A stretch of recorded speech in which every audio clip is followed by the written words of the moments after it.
We're live on YouTube. Let me get this up and running. Nobody's gonna be able to see anything up there with the bald head. Picture. Good thing while you're over. There won't be any glare from my head, it's not on camera. They didn't see anything. Or it's reflected off the wall maybe. Okay, put that one on.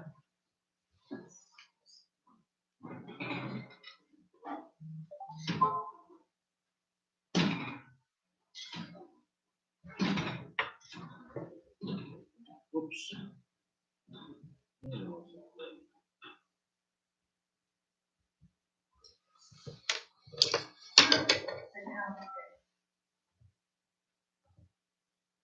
Please enter your PIN followed. Okay. We're all up and live.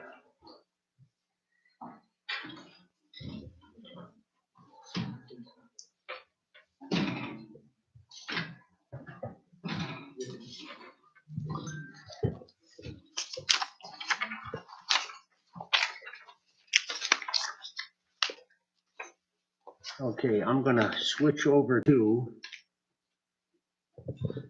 there's the slide presentation.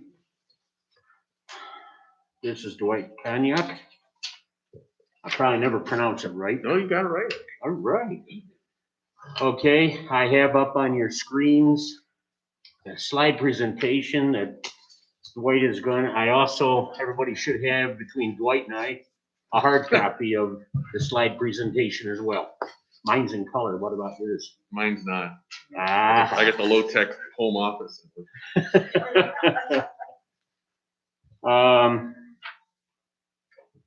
So Dwight's here to talk to us. We've had a number of conversations over the last few weeks between Labella, Knopf Shaw, Lance Mark, and ourselves about Heritage's application to the state, more specifically to ORES. And these are the findings that our dream team, those other three entities, I'm not part of that dream team, has put together insofar as a comparison or where they are lacking insofar as our town law, wind law, is concerned. So with that, I'll turn. Can I ask a question? Is it just in regards to our town law, or is it in regards to the general application and their impact on our community? It's, when you're talking about our town law, it is our community. Right, but so I understand that it's like we have our law So in line, but the application I'm gonna is do more some than that. background. I have a couple background slides before we get to the meat of this. And Okay. so why don't I answer your question in the context of that? Okay. So it is more so, but the town's role, and I'm gonna get into this in a minute, is focused on the local law compliance. Yeah. It said we were live. Oh, let me flip over here. Yeah. Says we're streaming. You can't see us? No. Go check again. Yes, please. Thank you. Maybe I cannot put the, well, everybody's got a hard copy. So Yeah, I guess so I don't we need to can do just it. go from there. I can try this. I got this on computer here. Yeah, Our computer. And is this going to be posted on our website? that, good question. I'm glad you asked that question because I'll segue right in. Yes, I gave this to Lee. And Lee, by now, might even have it right up on our website already. Okay. So yes, for anybody who's either because you can't see it on the YouTube, and those of you that are on the phone, it is posted. It says Heritage Win 94C Review, Town of Barry Participation is the title of it. and Lee has it on our website as we speak. Okay, I'm sorry, Dwight, go ahead. Oh, that's all right. Thanks. So I think, as I understand it, folks here have a different understanding of the background of the 94C process and how the Heritage Wind application is being reviewed within that. So I thought just to ground everybody first and just talk a little about that and the background and how the project's being reviewed and what the town's role is in reviewing it. So if you go to the second page titled Siting Process Comparison, in what this shows is, so what you're used to is, for projects is zoning approvals, right? You have site plan approvals, special use permit approvals. That's the process perhaps you're most familiar with. Some of us are also familiar with the old Article 10 process for large renewable siting. 94C was the new law that was passed last year for large renewable energy projects, and those are defined as those that are greater than 25 kilowatts. Are mandatory in 94C, and 20 megawatt or higher projects can use 94C. Otherwise, those that are less than that are your typical town zoning approvals, DEC approvals, etc. This new process was passed last year to largely replace the Article 10 process that was, I think, deemed by the renewable energy, those advocating for the various renewable energy goals in the state, to be a more streamlined process. You could argue about the need for 94C, but that's what it is. So again, just to ground folks, kind of go down here, the key differences in the 94C process, which is a state level proceeding, versus your local zoning approvals. This is how you would. So I think you've got a 5 megawatt project on the docket for tonight. That would be following your local zoning approvals. So, this is kind of comparing that project to Heritage Wind as far as the process for doing it. So in your local zoning, the approval authority is your planning and zoning boards. It would be the town board for a smaller wind project with the town board, right? Because that would require a special permit under your wind law. Under the 94C process, it's the director of what's called ORES, the Office of Renewable Energy Siting, which is a newly created office in the executive branch Department of State. So it's under, it reports up to the governor. The DEC, Department of Environmental Conservation, still has some jurisdiction on projects, but only for permits that are what are called federally delegated. So if the EPA has a program like water quality certifications, water discharge permits, let's say, where the authority has been delegated to the DEC to administer the program, those are still considered a federal permit. So that still has a DEC approval to it. The 94C does not supersede federal approvals. The state doesn't trump the United States government. So if you need a permit, say for a wetland from the Army Corps of Engineers, they still have to get that if it's necessary.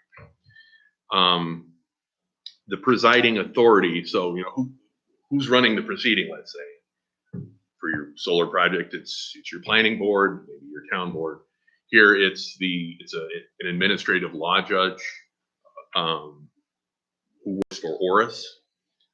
ORES has been, I guess, let's say, farming out ALJs from the Public Service Commission as well.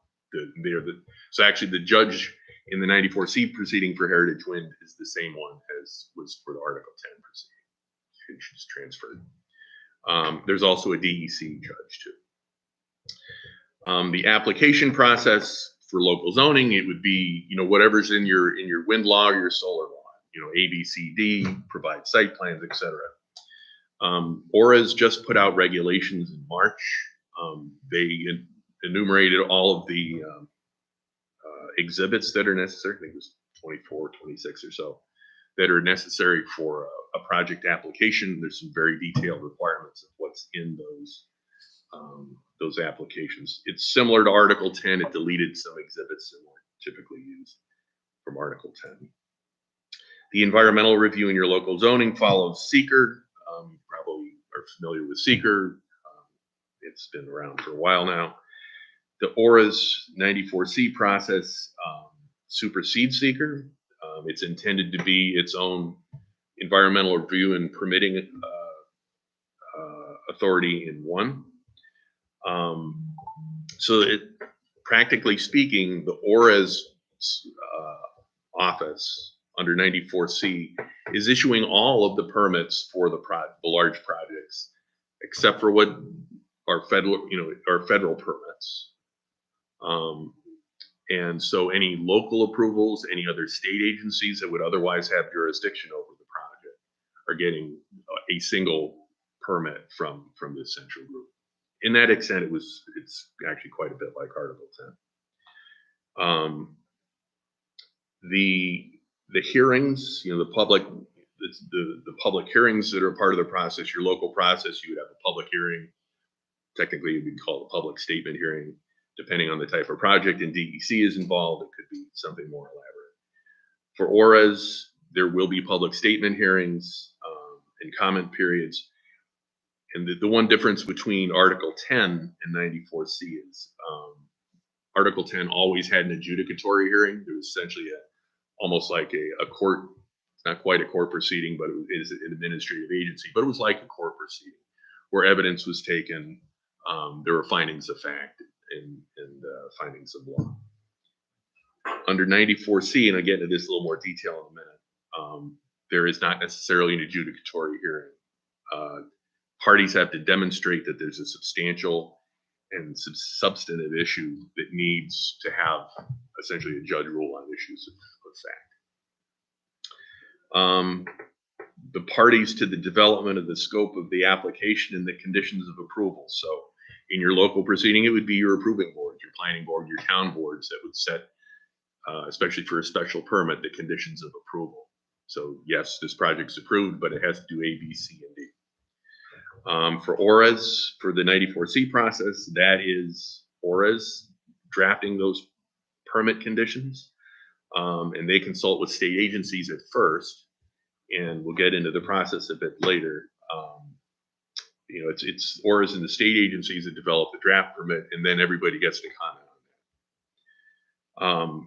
And then finally, the main distinction, I think, from a local standpoint, besides from who's approving it, is how are the local laws treated? So for your local zoning approvals, the applicant has to comply with the local law, or they can get a variance if there's certain things they don't comply with. So, there is a process. The local law doesn't have to be followed necessarily, and there's standards for getting variances. You go to the zoning board of appeals for that.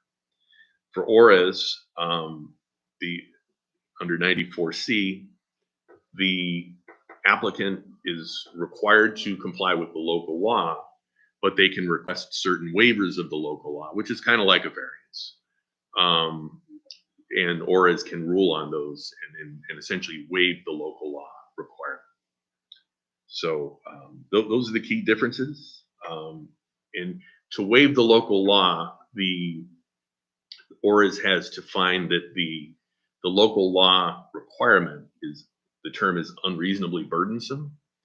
And in determining whether it's unreasonably burdensome, they have to consider the law itself, and they also have to consider it in light of the renewable energy goals that are set for the state. So that's a factor in determining whether something is unreasonably burdensome. So if we go to the next page,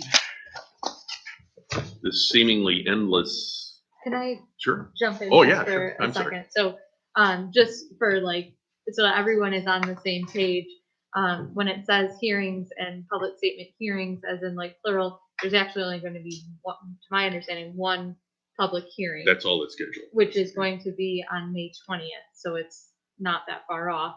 And all comments have to be submitted if you wanted to do a written comment by May 21st. Yeah, I have a page here with all the dates coming up. So. Okay, but it's because it seems like there's a chance for multiples, and it is only one for what it looks like right now for this, and we are the first project that's at this point, correct? Second, first wind project, but yeah, I would say we're second by a couple days. Okay.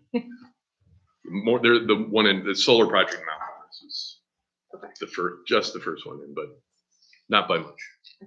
We're I would say, from what I know of the Mount Morris project, I think this one will be, you know, we're learning the process as we go, as you know, because the regulations only have so much detail on it. So yeah, I think we're practically speaking, I think we're first in a lot of ways.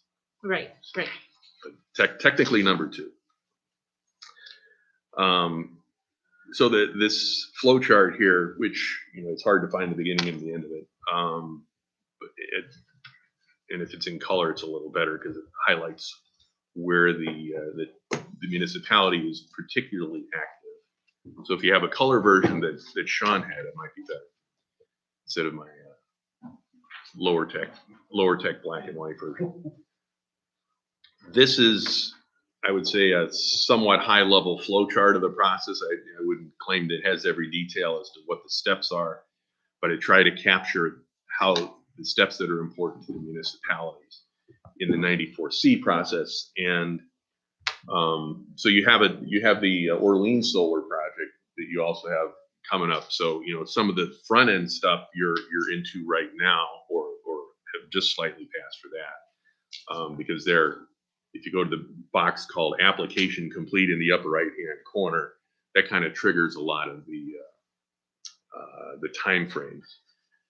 If you go before that, further up, that's where you are with the Orleans solar project.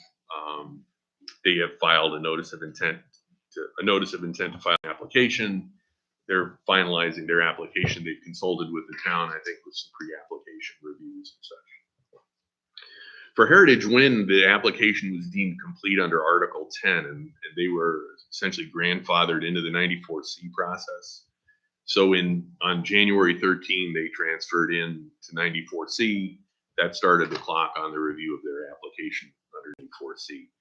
So within 60 days of January 13, ORA's issued draft permit conditions. They were published, which are something that the team has reviewed with Sean and Lance and Labella.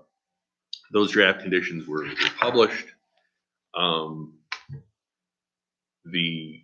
also dates were set for various responses and various opportunities to comment on the application. So the dates are on the next slide, but the next step is their public comments are offered, public hearings, singular or plural. There are party status petitions with request for issues to be adjudicated, substantial and significant factual issues. That's a new step compared to Article 10. So those are due May 18. And what that is if a party, and this includes the town, could include anybody who wants to be an actual party to an adjudicatory hearing, that's the date to submit a petition to identify issues to be brought to a hearing. So the hearing would be hearing issues of fact, issues of perhaps of scientific dispute or of legal dispute, to be requested to go to an adjudicatory hearing. Now, we'll follow that path in a minute. There is some opportunity for disclosure, the opportunity to get documents. And then also due on May 18 is the municipal statement of local law compliance. This is also something that is new to 94C, or at least it's emphasized, where the host municipality is required to prepare and file a statement of whether the project would comply with the local law. In this case, does Heritage Wind comply with the local wind law? And if it doesn't, identify what the non-compliances are. Now, in in the draft permit that was issued, there was an initial determination, I would call it a draft determination, on certain requests by Heritage for a waiver of the local wind law. And so there was a list of, I think maybe 13 or so, don't hold me to that number, requests for local law waiver, which is kind of like a variance, that ORAS in its draft permit made an initial determination on. And for every one of those, actually, they waived the local law requirement. So now that assessment was actually done with the old wind law. So they had quite a few requests for a waiver from the old wind law, and they overrode them. And they overrode ones including the 500-foot height limitation in the old law, the 5-hour shadow flicker requirement. I'm trying to think what else. I have them all in here, but just a number of them there. They overrode the local law requirement. I would say that was something. That's a significant difference from Article 10. I think under Article 10 they were hesitant to override local laws unless the local law essentially attempted to be a ban on the project. So that's due on May 18, and that's part of the reason why we wanted to have this discussion tonight, is to review the issues we've identified and just get your feedback on them. Because part of the municipal, state, and local law compliance is also on that same date is when the town would put in a petition for issues that they want adjudicated. And so, in my opinion, to the extent that, and this goes to your question, Carrie, that town issues with the project, where impacts are identified and there are issues of concern, to the extent they can be framed within the local law, compliance is, from a legal standpoint, is more significant. Because frankly, if the project was coming before the town board and was getting a special permit, the special permit would be granted or not granted based on what's in the local law, right? Because if you deviate from the local law, just arbitrarily say, well, you're complying with the local law, but we don't like this part, that would be what's called arbitrary and capricious. Often it wouldn't stand up unless you can put it in the context of the local law.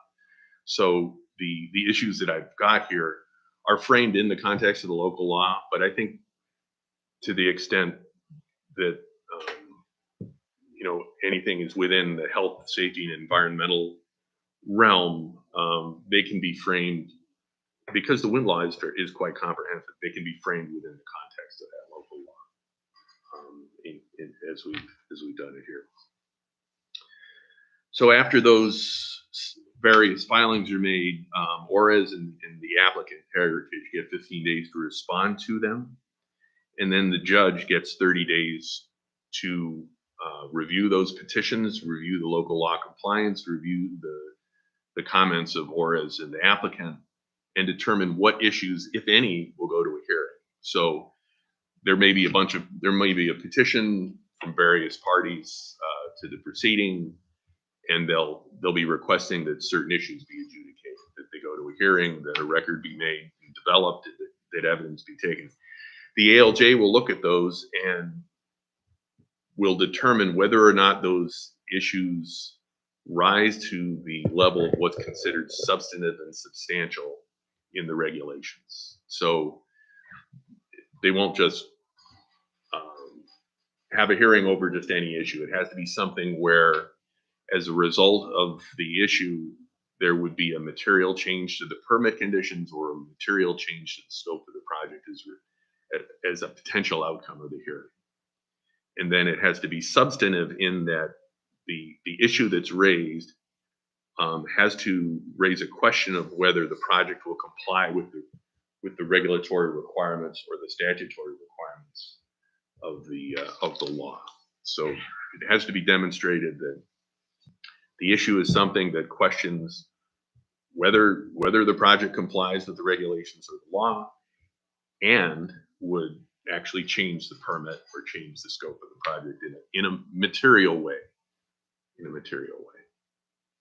So that's what's called issues determination. That's a whole new aspect to this process as compared to Article 10. In Article 10, just about any issue is adjudicated, which is, I think, what drove the legislature to come up with a new process, because the process took a long time as a result. So if there is no substantial issue raised, and that's the no branch in this, the ALJ would then issue a recommended decision, and the ORAS director would adopt it, and there will be conditions and all that to the decision. If it's a substantive and substantial issue is raised, it does go to a hearing, and I've only included a few boxes in that process, but there would be the opportunity to get additional information on the issues that are being adjudicated. There'd be testimony filed. In this instance, if the town were to bring an issue for adjudication, Labella local officials would potentially put in testimony. There'd be a hearing held. There'd be a record put together. The ALJ would have 45 days from the close of the record to recommend a decision, and also assess comments from the public. And then there's another opportunity for party comments on the recommended decision after that. So there's another opportunity for comments at that point. And then a final decision would be made on that by the ORAS director within 60 days. So the overall process here, from the point where the application's complete to when there's a final decision, can be no more than 12 months. So a decision on this is required by January 13, 2022. And that's actually in the statute. And if it goes beyond that time period, the application actually gets approved by default. That's also something different from the old Article 10. And then after that final decision, there's a 90-day period available to take the decision to court. And it's a limited review. It actually goes to the appellate division, which is the second. Essentially, you're going directly to step 2 in the judicial process. There's only one court higher than the appellate division. So that's the process. I know that's a bit there all at once, but any questions about that? So right now we're in the process of just before public comments, party status petition, and municipal state and local law compliance. That's where we're at now. That's what we're preparing. A lot of that is due or coming up. It's on the 18th for the local law compliance and the petitions, and the hearing, like Carrie said, is on the 20th. So. Why, are we gonna, this was all under the old law, they're gonna look at our new law? Yes, that's the law that's currently in place, and so that's the law that we are saying is the appropriate one to use. It's not clear in the regulations. The regulations don't say it's the law that's in place at the time the application is deemed complete. It didn't come out quite and say that. But in our opinion, we're using the law that's in force at the time of the local law compliance statement. It's probably an issue that could be adjudicated. I think ORAS has already weighed in on the old law and overridden everything the applicant didn't like. So in some ways, you might be better off with a new one. So some of the key dates in the proceeding, like I said, January 13, the process was initiated. March 15, the permit conditions were issued.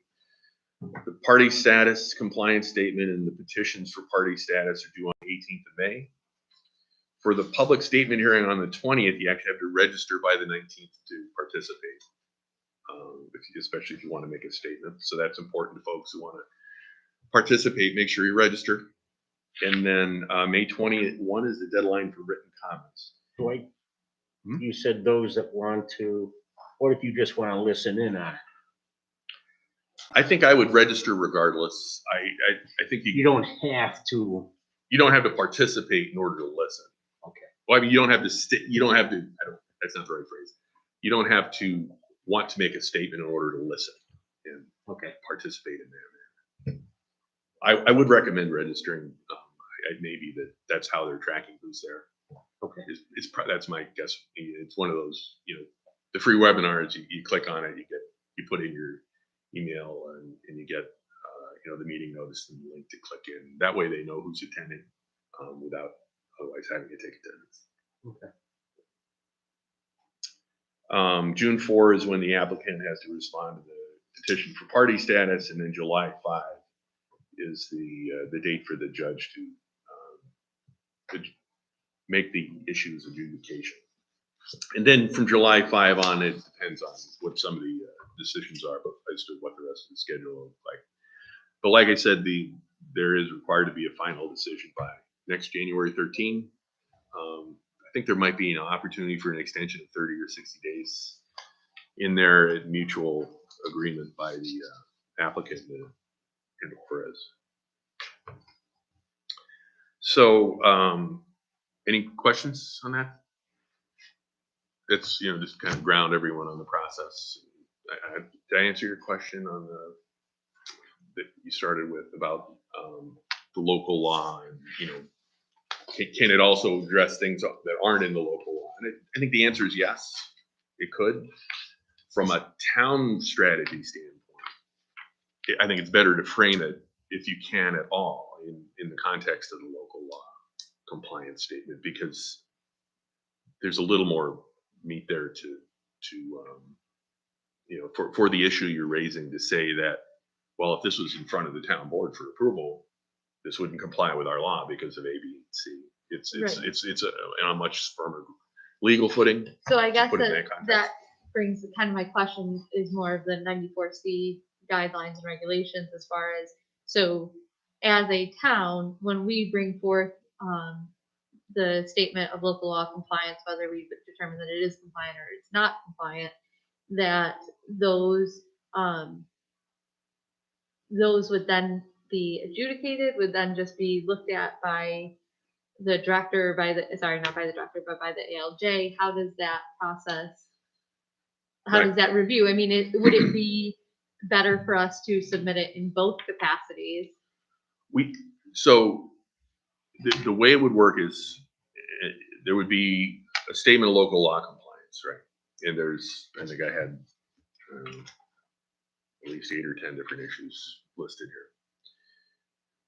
To have them go to an adjudicatory hearing, we still would also need to put in a petition for those issues to be heard, and why those issues would need to be heard. So in order for a local law non-compliance to be heard, the issue has to be substantive and substantial. It has to result in, it would have to result in a material change to the permit or the project. And it would have to be associated with complying with the requirements of the regulations in the statute. Now, to some degree, and I would argue this, is that part of the regulations in the statute is local law compliance. So if it doesn't comply with the local law, that first hurdle is almost per se met. Arguably, some might argue again on the other side of that, but I would argue for it. But then it is the question: is it a material? Is it a substantial issue? So if in our local law compliance statement there's certain issues we want adjudicated, we would also file a petition. So we would do both. So we definitely, that's what you have. That's what you have to do actually to get it here. So, as far as what they're going to do with the statement on those that you don't request a petition, it's not clear. I would say that it's probably, there's also public comments taken. The public comments don't have the weight of, they're not considered evidence. They're considered comments. They're considered something that would inform whether an issue gets adjudicated. So if somebody puts in a petition to adjudicate noise standards, let's say, and there's also other comments that are substantive that go to that issue, those would get considered in determining whether the issue of noise standard is worthy of adjudication.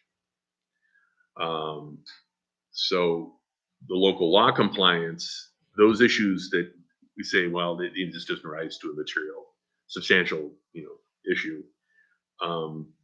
They might just be considered like public comments, maybe more weight because it's a local municipality, but that's probably how I would see it. I'm kind of reading the tea leaves on that because it's not explicit, Mhm.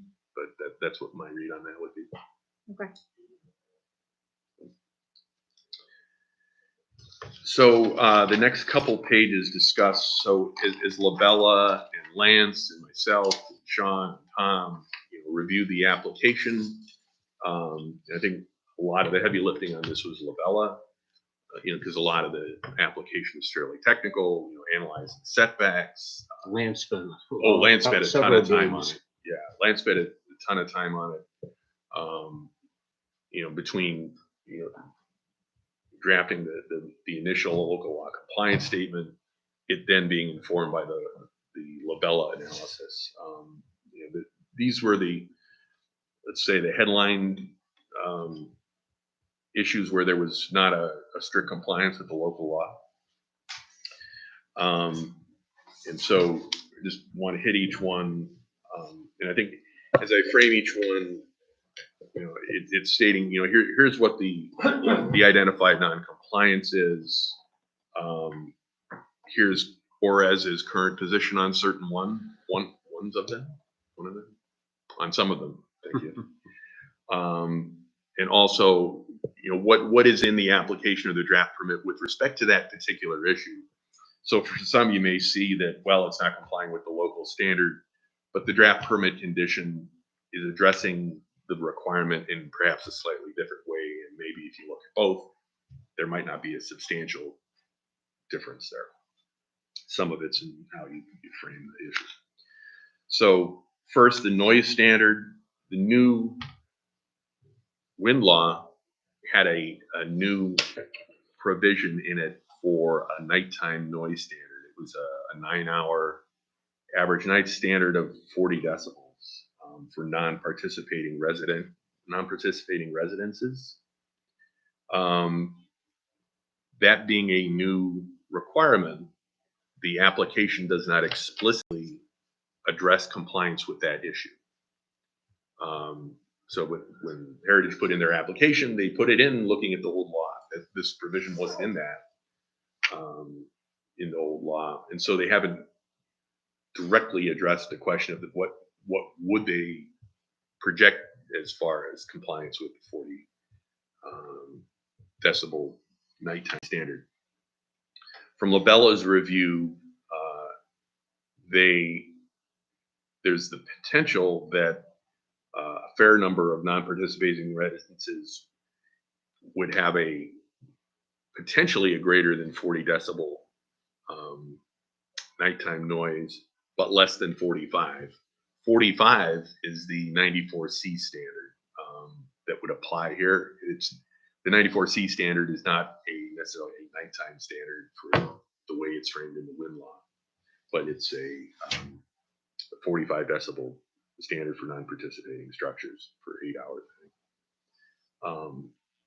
So there is a non-compliance there.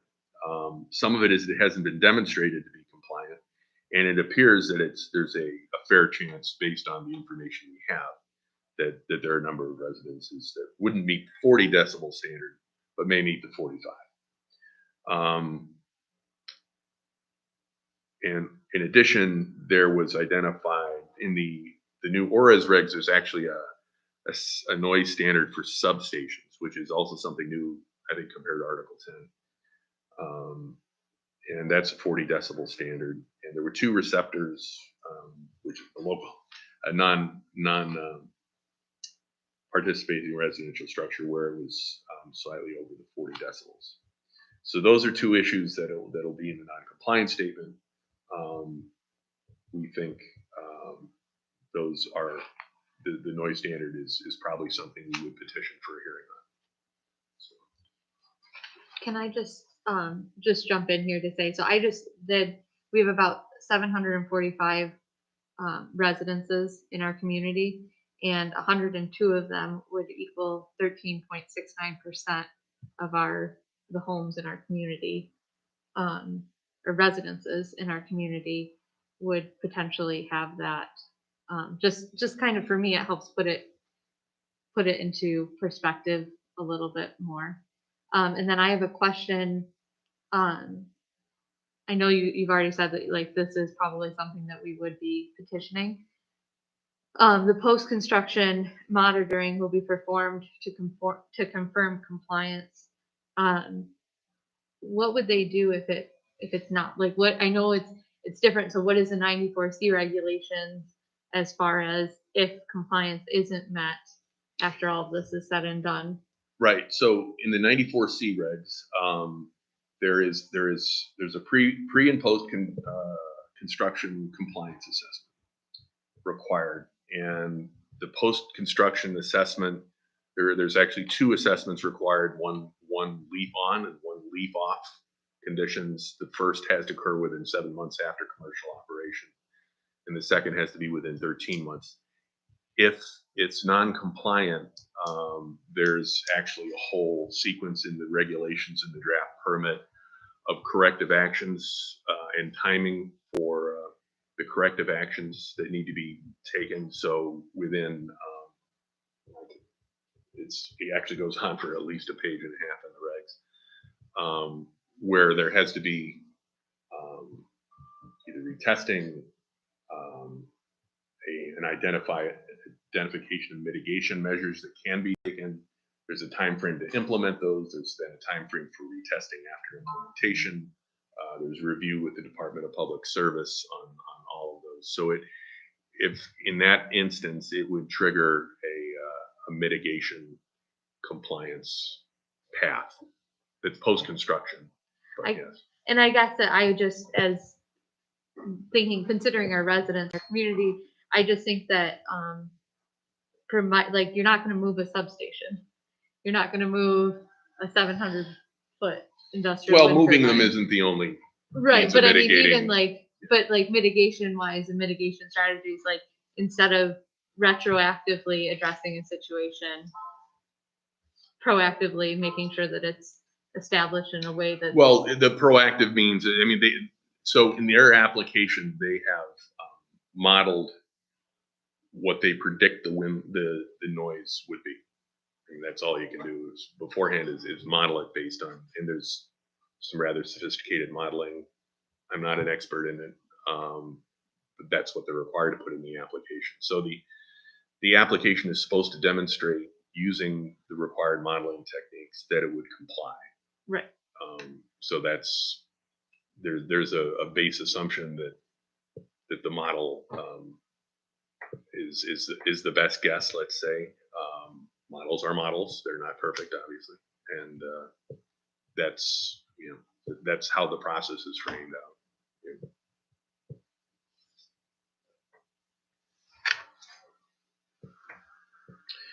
So the next category is shadow flicker.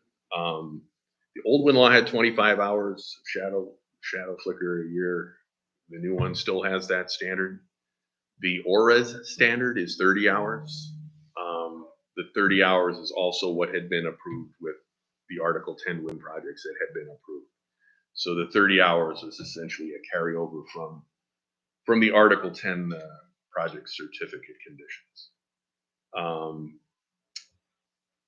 So the ORES overrode, so since the standard really didn't change, ORES in their draft permit is proposing to override the 25-hour shadow flicker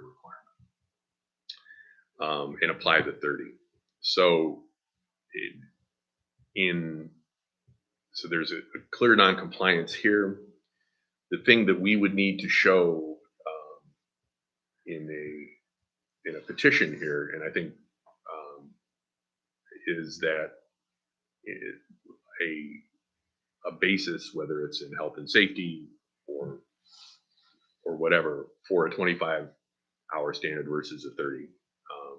It's probably a heavy lift, admittedly. I mean, there's the shadow flicker is a rather amorphous thing as compared to, say, noise or something like that I think has more of an understanding of the issue, but the distinguishing whether a 25 or a 30-hour requirement is the best one from a health and safety standpoint is a challenge. I think we've got some things we can base it on.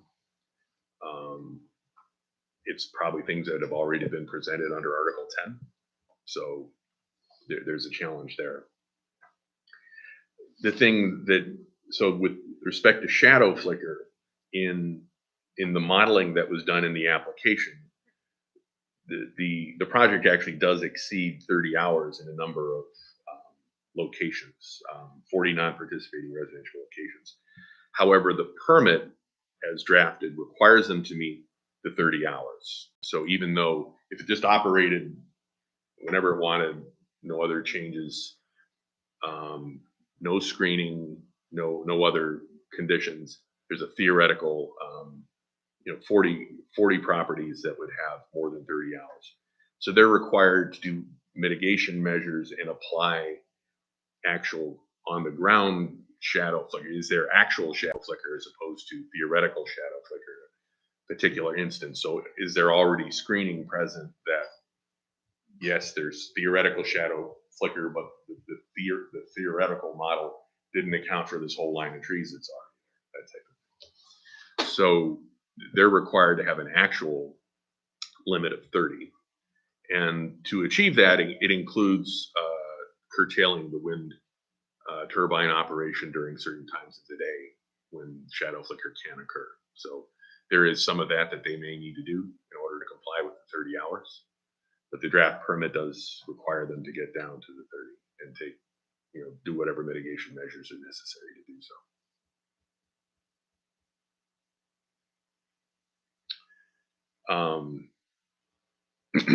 Setbacks. I think this is probably more of a confirmation of waiver issue. So in your wind law, your wind law requires the same setback for any residence, but the wind law allows participating residences to waive setback, shadow flicker, and noise standards. At least those three. And there's not an actual, if it were an application going before your board, you'd have a pile of waivers signed already that they would hand you. That's not in their application. There is a statement that they have options to lease or leases in place for the participating residents. And there is a pre-construction filing requirement to submit documentation of that before construction starts. So that would essentially confirm the waiver of the setback requirements. So I just, clarification on that. So what you're saying is that according to what they've submitted in their application, they are meeting all the setback requirements minus leaseholders, Yeah, minus participating properties. participating Yes. properties. I think there were 2 properties where it was like right on the line maybe, but it looked like it was just over the line. Could have been just. There were a over couple the that were line. very close. And I think that was what the two times the tip height setback were those. So Just catching a part of it.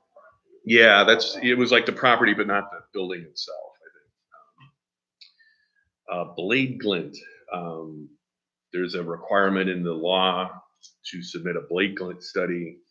The law doesn't actually provide a standard for how that blade glint study is applied, but it does imply a requirement to use non-reflective materials. And there is a requirement for heritage in the draft permit to use non-reflective coatings to the extent usable.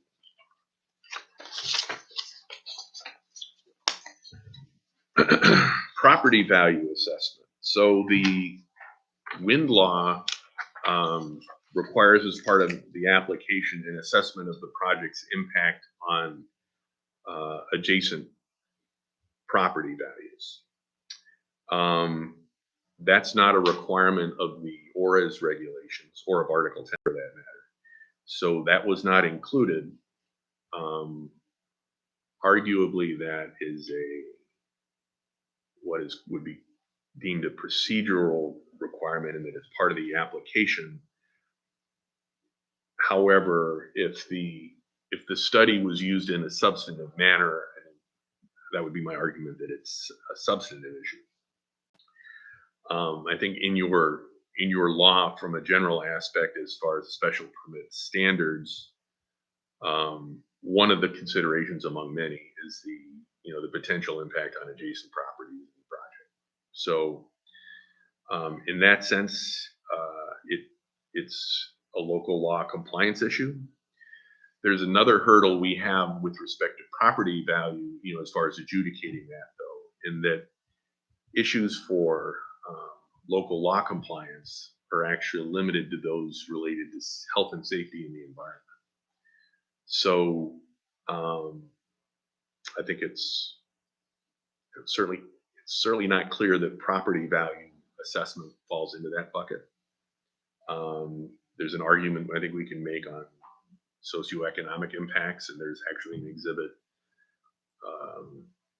in the application regarding socioeconomic impacts that also includes what are the host benefits of the project, what are the other positive and negative economic benefits. I think that, whether that falls into the public health and safety and environment hurdle for adjudication, I think might be a challenge from a legal standpoint, but we can try and make the case. I think the issue of adjacent property values was adjudicated in an Article 10 proceeding, and it was deemed not an issue that was available for adjudication under the statute. And I think the language with respect to that issue is similar in 94C. The decommissioning compliance, there's a couple of issues there.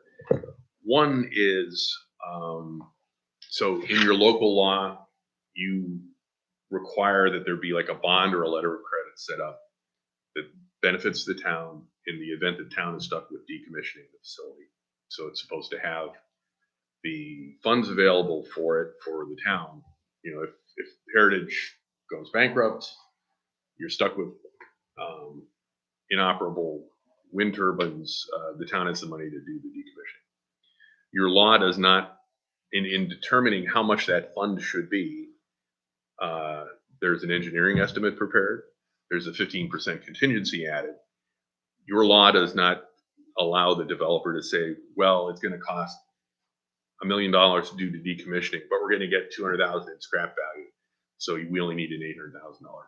Your law does not allow that. The ORA's regulations, however, do allow that explicitly.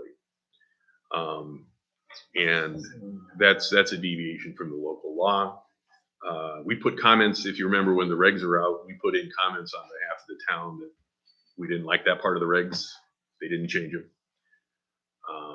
So I think that's an issue to raise again. I wouldn't be optimistic about it, but it's something to raise again. I think to some degree it depends what they require to demonstrate as far as salvage value. Because the one thing I would say is that from a recent filing I saw is that, well, it's actually in the draft permit, that for the estimate for the salvage value, they wanted things like the weight of metal and things like that. And I think there it's fair to say if all they're allowing in the salvage value is scrap metal, that's not quite as bad as I think our concern was more, if they're figuring the scrap value of a turbine generator that's 15 years old, what's the market value in the used equipment market for that? If they were including things like that, that's, how does the town get into that market? But if it's scrap aluminum, scrap iron, there's a pretty available market that anybody can take advantage of for that. And you can get any decommissioning contractor, they know how to price that into their scheme. But the salvage value is not something we've liked in the regulations. The other deviation is the trigger for the actual decommissioning. In the local law, it provides 90 days to execute the decommissioning plan. And there are extensions available to extend that for up to a year. In the ORAS regulations, if the facility is not operable for 12 months and there's no waiver granted, the facility has to be decommissioned in 6 months. So it extends out the time period both for when it's deemed inoperable, because your wind law I think actually says 90 days, as compared to a year for the ORAS, and it then requires the decommissioning to occur in 6 months, which that part of it is actually similar to your law. It's the trigger for when it's a non-operational facility is deemed required to be decommissioned. I don't know that there's a substantial difference between those two standards. That would be, I think it's something to point out. I don't know that I would see a strong case there to petition for that one. Next category is post-construction noise and structural assessments. I think we talked a little about the post-construction noise already. Your local law also has a structural assessment requirement every 2 years by a third party. There's not an equivalent requirement for that in the ORAS regulations. I don't know if there's a building code. I guess I have to confer. I'll ask about that, whether there's like a building code requirement for some kind of structural condition assessment on the towers. So, and I'm not sure what the history was on the town's structural assessment on the 2-year period. So we can check with LaBella on that question. Third and last page. So the new wind law requires an error detection lighting system, sometimes called radar activated lighting. This is a relatively new thing. It is in the process of being implemented on at least 1 or 2 of the approved wind projects in the southern tier. Essentially what those do is, you have to have lights for aircraft protection, visibility on the towers, usually some kind of flashing red light. The aircraft detection system only requires those to flash when there's an airplane in the area. So there's a radar system. I don't know how many miles, the radius is from the towers, but at some proximity, the lights would turn on at that point, but otherwise it's dark sky. That's the concept. The local law requires those or something similar to the extent they're allowed by the FAA. And if not allowed, there's a lighting mitigation requirement for the towers. So that's something that's not in the heritage application. So I think that's something we would petition for a hearing. It impacts, the dark sky. You have, I don't know that you're fully dark sky compliant, but you certainly have a dark sky resource in the area that isn't present, and that's an issue that could be adjudicated. Post-construction surface and groundwater impact assessment. The local law requires an every 2-year assessment for a 4-year period to confirm that there's not an impact. The draft permit doesn't have that specific requirement in it. It does have a requirement for pre and post-construction water supply well testing for supply wells that are within certain distances of roads or trenches or blasting, that type of thing. So there's pre and post-construction water supply testing required based on that. And if there is a deterioration in water quality as a result, there is a requirement that the applicant provide a replacement well.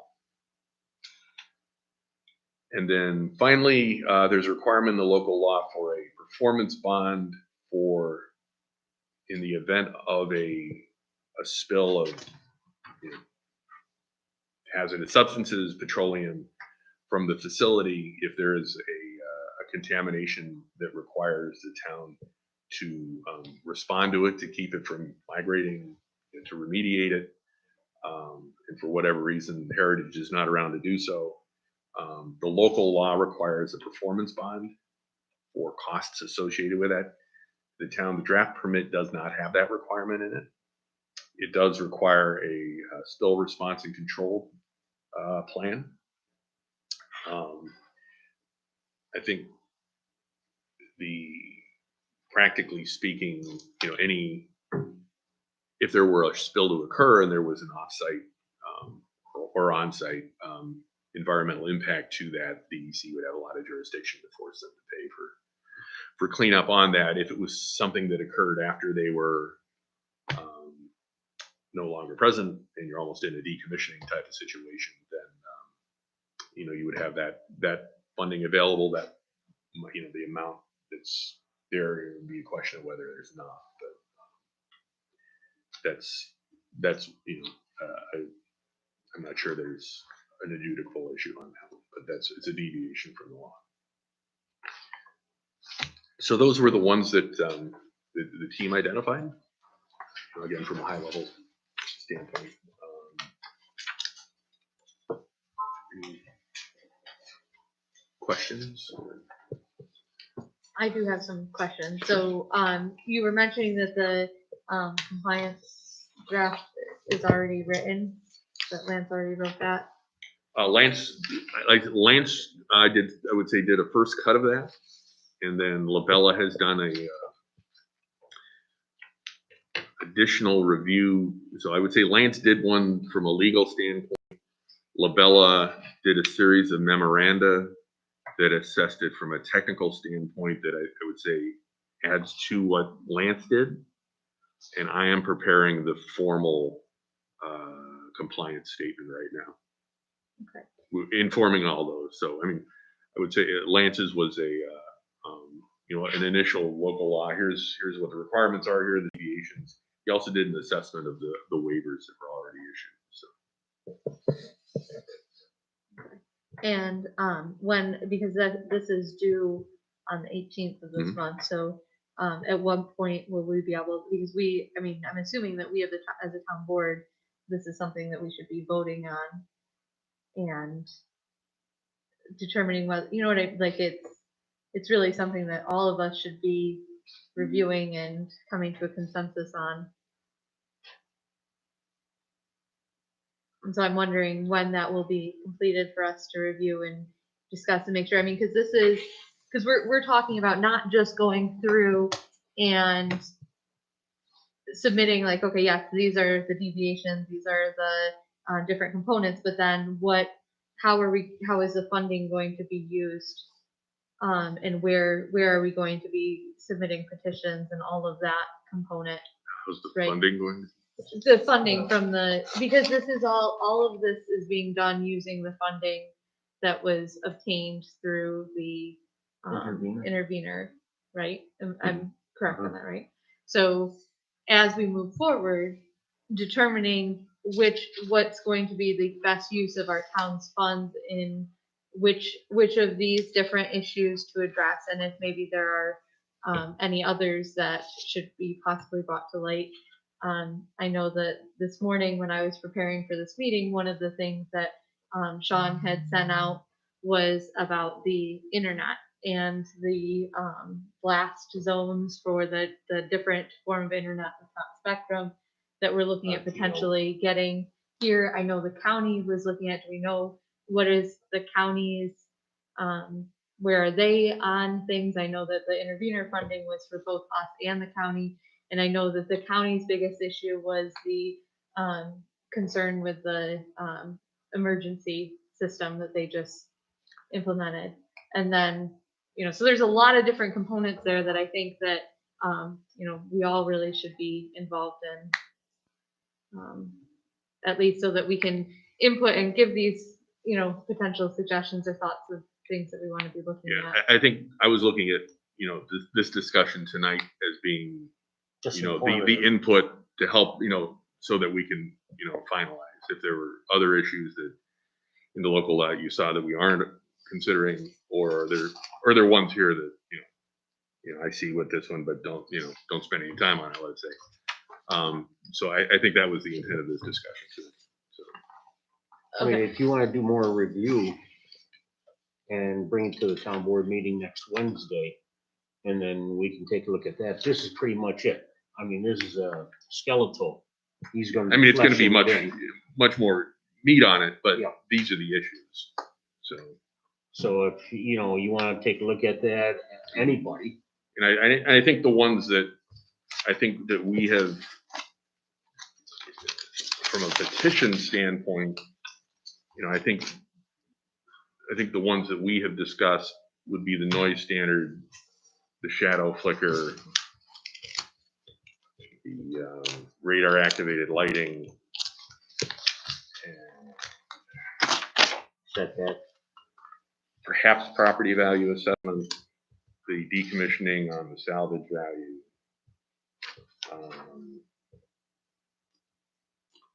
I think those would be the ones for the petition. And these are not in any list of priorities. These are all priorities as far as we're concerned. It's not sequential. This is our first. right, Number one and so yeah, on. I didn't think that was the case. But I mean, as you were going through that, it was, well, some of these we are gonna be effective in petitioning, and some of these are maybe not gonna be as effective in petitioning. And that is where I feel like, I have a bit of an issue. This is something that's going to be impacting our entire community. And I think that this is something that all 5 of us as elected officials should be saying, not just in please don't be offended by this, but it's not just our supervisor getting to look at this and say, this is what I think are the most important. This is what I think, that we are an elected body for a reason, and all 5 of us should be able to go through this list and identify our priorities and which ones we want as a town should be, these are the things that we think are going to impact our community members the most, that we want to petition, and we want to petition. This is where we really are not willing to waiver, and that we want to argue. And these are the points that, yeah, we want to raise them because we do think they're an issue, but maybe not as significant of an issue as some of the other things. And I think that that's something that all of us should be deciding. That was one of the reasons for this meeting tonight, bring everybody up to date on what we were.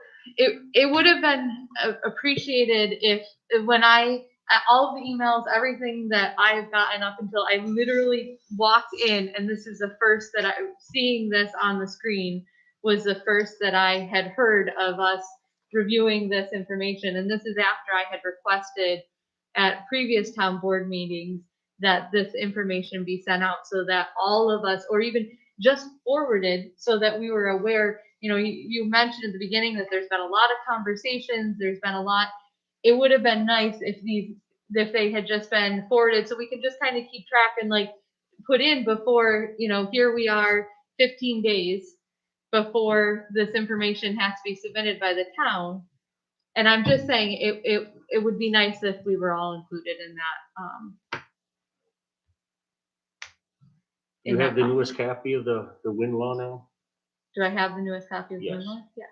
Do you have a copy of the application that has been submitted, the 94C? No. It's sitting out here on the table as well.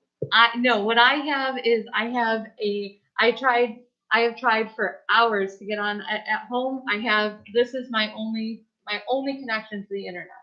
And so what happens is at home, I try and log in. I can show you where I have spent over hours Okay. trying to just get onto the DPS site and get to where I can access those applications. So no, I have not even my internet capabilities is so slow that I can't even fully download the application. I came here and worked for a few hours a couple weeks ago and tried to review some of those documents. But what I'm saying is that it would be incredibly helpful if this information was distributed and shared, so that we could be informed. Because no, I did not know that this meeting was that we were going to be discussing this at the meeting. In fact, everything I got, the internet information I got, there's other things that I was told we were going to be addressing at this workshop. And this was not one of them. It's true. I did not let you know that this was one of them for tonight's workshop. I said we were gonna talk about the AES project tonight, Right. which is still on the board. But now that you have this, Right. So You now have- that I have this, I'm saying that this is what I would like to see as the next steps, where all of us can look at this and say, where are our priorities? What are the things, I think, listening, you say where are our priorities, as I said, these were not prioritized. And what Dwight has said, these are what our concerns are. He did not say that some of these we were not going to address. We are going to submit to ORAS our objection to each and every one of these. right. What he was trying to say was that some of them, because ORAS had already overridden that under Article 10, this is what might still happen under 94C, but we're still going to object it. There's 10 bullets on here. There Are are we- 10 items. Are we submitting petitions for all 10 of these items? I don't know that I would recommend a petition on each 10. So, and that's where, But go ahead. the local law compliance statement would say that that it's non-compliant with these 10. Right. But when are the petitions due for this information? May 18th. May 18th. So again, that puts us back to 15 days for us as a town board to discuss what we're going to petition and what should be petitioned and what maybe where we should focus our efforts to be most effective. Are there any in of this. these that you don't feel should be petitioned? Yeah. There are Really? different, yeah, so based on, and Dwight and I have had these discussions and have actually, a long time, we had one discussion a long Okay. time ago on the phone, so I should clarify that. We had Remember, one you're talking discussion to a lawyer.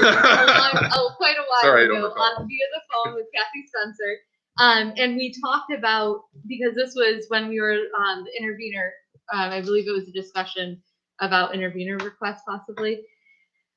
And so I do think that and that's why I'm wondering about where are we financially? Where are we with the finances? How much do we have? Because when you're I trying to I make wouldn't let your- that drive what your recommendation is for pursuit. What do you wanna do, Gary? You got, Because we don't even, I mean, a lot of the budget is tied up in the actual hearing and But who if knows we- what the hearing will be. So right, and if we have it or if we don't have it, but if we don't, I don't think it's appropriate to use the budget as a reason. I mean, either have a reason to petition an issue or you don't.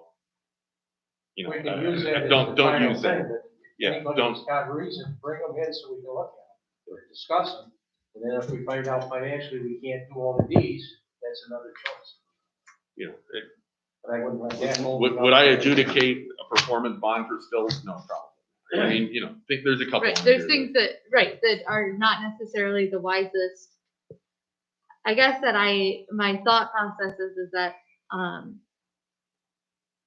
I would like to see, I would like to see us as a town kind of go through and determine.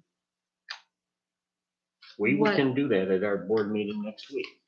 If Or we can everybody discuss it here, now. I mean, I'm sorry, or discuss it now. or we could, but she's going to want Well, to take time to go. through it. So I was wondering about the internet, with like how it would impact internet usage or like those who have like the Oh, satellite so- cable, that Yeah, there was type an of- assessment of LaBella did an assessment of the impact of the project on communications, and there's an exhibit on it. I don't recall which number it is.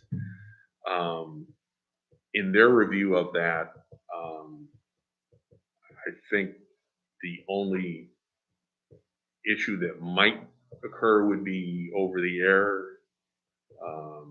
HDTV, where the mitigation is cable essentially.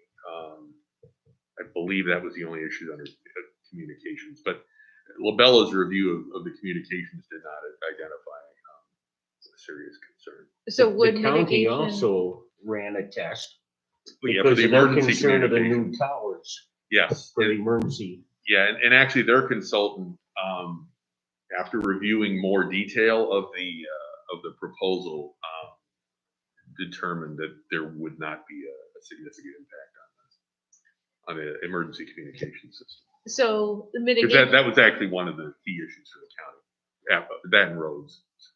Okay, so if, and, that kind of leads into another component of this, but when we're looking at, going through for the internet, because we don't have, so like 50% of our community as of right now does not have internet. We have, there's things going in the works that we are hopefully getting more and more people hooked up to internet consistently and regularly. But one of the things that was just presented was the potential of having the blast put out by the county. That would be over the air. And if so, mitigation wise, Blasts being like a emergency siren. We had a meeting last week, the county had a meeting, and it was about a new internet service. I guess they've done, this company, TKO, has done all of the state of Maine, and as well as Vermont, I think it was Vermont, where what they do is they have a main transmitter tower, and then they have, like, there'll be like about maybe 6 other mini towers. Okay. So it'd be Main like a tower gets community the wireless. signal. Yeah, it'd be all wireless. Okay. And then what the homeowner would have to do, like in the front of our building, Mhm. there's a little box with a bunch of Sure. antennas on You it. have a receiver for Exactly. it. Yeah, sure. There'll be a receiver transmitter. Yeah. A lot of So it cities would have be that, all so. over the airwaves, and these mini towers put out what was called a blast. It looks like an Sure. explosion, Mhm.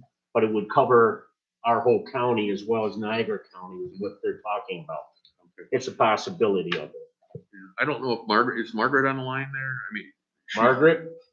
I don't know if she can weigh in on the communications exhibit, because I'm going from, I'm recollecting, Whoops. I'm recollecting her summary of it, so she may. Can you hear? I turned this one off. Yeah, right. I was told there wasn't very good reception over the phone, so I turned my phone off because you were doing most of the talking. Yeah, because when you were talking, John, you were echoing through this. Yeah. Margaret, are you on it? That, I don't know if their assessment would, contemplated what you're talking about, so that, that's could be something that we have them take a look at. That would be a county system or a town system? Or? It would be a county system. Let me take that back to. and then the other, so like the mitigation that they've, that would be in place is cable, meaning that they would install the lines and ensure that they would put in cable for us. That's the usual mitigation for that, assuming they can't find another solution for it, but that's been historically the typical mitigation for that. And then my next question is about, Yeah, I'll confirm that with my phone a friend, but yeah, that's what I recall from the memo. is we didn't put in our local law about like roads and road usage for construction, the construction phase of things.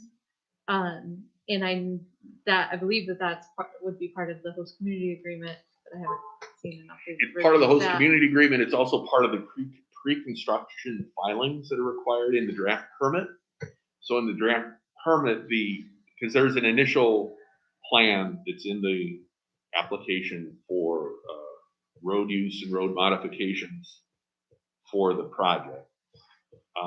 There's a required consultation with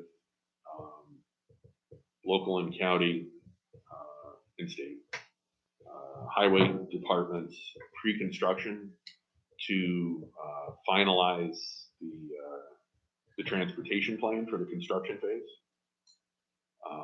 So that's part of the pre-construction filings, post-approval, but pre-construction. And there's a review. They're done by Department of Public Service, in addition to the consultation with the local highway departments for that. So I'm wondering about I know we don't have it in our local law, but as far as conditions of the roads pre and post, and that aspect of things. And you know, I know that they have a lot of different areas where they've, you know, changed the curves and diameters and changed kind of the way that roads end and start, so that they can bring things in based on their maps and things like that. So my question is that is there anything there that we should, like, has that component of it been, I know it's not in our laws, but has that been reviewed Yes, for compliance? yes. Um, Yeah, Labella did an assessment of that. can we see, like, can we look at that assessment and just kind of see? Yeah.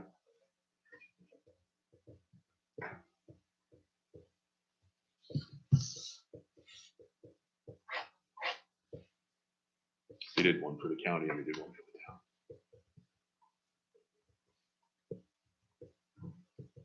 I think with the understanding, and I think that I'm probably summarizing the conclusion on it, but that there were no substantial issues identified, recognized that there would be a subsequent review pre-construction. So that's the process for it.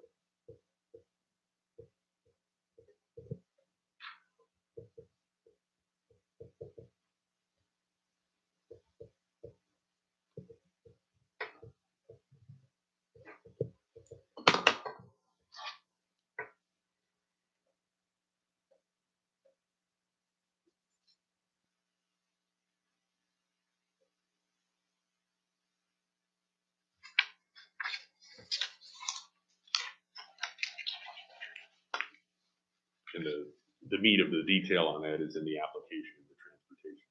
So everything from roads with temporary access modifications to lay down areas, it's all in the application.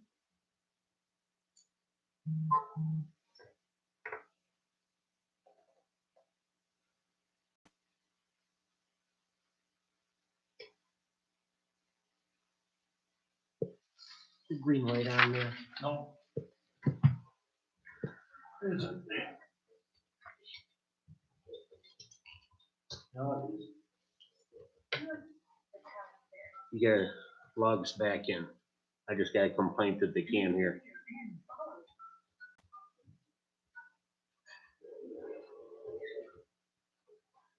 Okay, I got mine on. No, I leave the phone right on it. The handheld, I leave it on the phone. It picks up all enough with it on.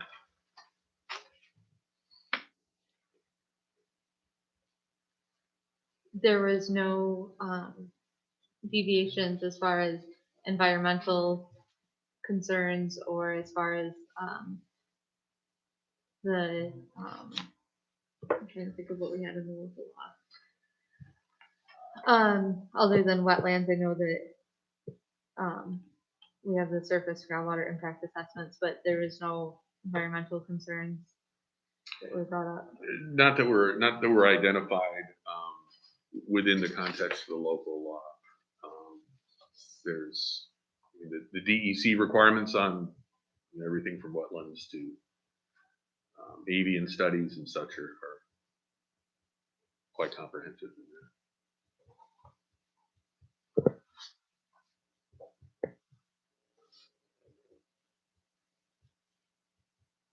What about the, I know, and this isn't, again, this is another thing that wasn't necessarily connected with the local law, but I do think that it is connected with the reason that their industrial wind turbines are being recommended as in the goals of renewable energy for our state. One of the things that was brought up during Article 10 back a while ago was the actual wind speed and the level of, or you know, that it seemed based on the reports that were given to us seemed to be a low level of wind speed.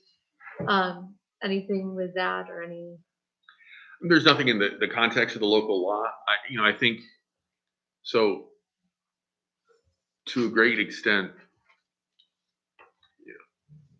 I think probably Barry is like a second tier as far as wind speed. You know, it's not, I don't know that I would call it low. It's not, It's actually, it's not the edge of a river, but setting that aside. So for the project has to be economical, right, for Heritage. And for them to have gotten renewable energy credits in an auction from NYSERDA, they would have had to be both economical and competitive economically in order to get awarded, because I don't know if you're familiar with how those renewable energy credits are awarded. There's an auction for those, and the low bidders, I think you take an average of the lowest 10, I think. They've changed it over the years, but something like that. It was called this auction. And it's those low bidders, you know, that's the clearing price. And so if they were awarded that, that means their project economically met their rate of return threshold that they have for as a business, and also were competitive from a state standpoint as far as a renewable energy project, right? So they're generating enough electricity based on the investment they're making in capital on the wind turbines and everything else that the costs are, including the community host benefit agreements, and all the pilots and all that, that their economics are good enough, and their only revenue is what they're getting from generating electricity. So they must be generating enough electricity from this project to be getting the rate of return that they require from a company standpoint, and to be competitive enough to win an auction for RECs from NYSERDA. So if they were getting a rate of return that was sufficient for their corporation, but it was a low wind speed and they weren't generating electricity sufficient, they wouldn't have been among the low ones as far as the pricing on the REC. So, you know, maybe it's not the best wind speed front, but just based on, and I certainly don't know their economic numbers, but just, you know, based on the empirical evidence there, it's saying that there's a good enough project there to generate enough electricity for that to be worthwhile. One more, we got to. And some of that involves, you know, where's the location? Is the interconnection? The interconnection cost may be low because you're near a transmission line, right? That's like it may be what maybe you're not getting quite as much as generation, but the capital cost to interconnect it is low, because interconnection costs, there are some costs they're not generating any revenue. So if you minimize those because you're near a transmission line, which is why you got all these solar projects running east-west down here in Barry and Elba and all those, you know, there's the 345 kilovolt lines there are just a magnet for these projects because the interconnection is so low. So there's a lot that goes into the economics on these, and it's not just one speed. And that, forgive me, I'm probably going a little beyond my expertise, but I know the economics. So I will, I have some comments, but I want to make sure that they're accurate before, because I don't think that everything that was being shared, like some of the things in that, my understanding was actually it was before it was, are different than what you were just sharing as far as how that that certificate was granted to them by NYSERDA. But that's been the process for many years. You gotta remember also that what we're going through right now for the 94C has to do with compliance with our law. Yeah. That is something completely separate. I mean, if there wasn't the need for that electricity, given what they're being allowed to interconnect with, NYSO wouldn't approve it. well, then Yeah. I can bring back that NYSO actually put on their 2019 report that any of the NYSERDA projects that were awarded in the A through E load zones, which included this Heritage Wind project, that it actually wouldn't go towards the goals of the state, because the lines and the ability to get that electricity where we're already 86 or 87% carbon emissions free down to where the load zones require that is actually, and I can send you those quotes, that actually is NYSO, like that's NYSO's report. Yeah, NYSO wouldn't, so they wouldn't get a 94C permit if NYSO, if this project couldn't interconnect and be used. You know, that's one of the criteria. So. Right, so it can interconnect. And it is true. It is true locally. It is true locally that you're probably at 86% carbon free for the electricity, but because you're so close to the 345 line, a lot of that electricity is getting downstate. That's But like a super my, highway. my understanding from the report was actually that it couldn't get downstate, and that was the problem, and They're that making, we're not. they're making upgrades. There's another 345 line going in from Elma to, up north here. What's the interconnection? It's just near, Akron, I think.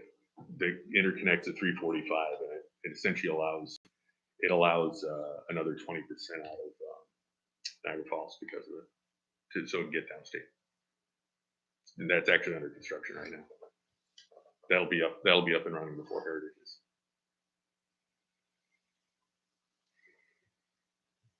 So that's part of the 70.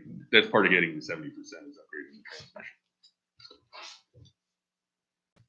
Okay, is there anything more on Dwight's presentation here? What we're looking at? Can we get I know that you were saying, like, I guess if you can share the documents just so that, Oh, sure, I yeah. would love to see a little bit You have more wireless here. I can breakdown send on it to each you of right now. these. Yeah. Oh, well, before I leave, I'll send it to Sean. Distribute it. I'll send it out before I leave tonight too.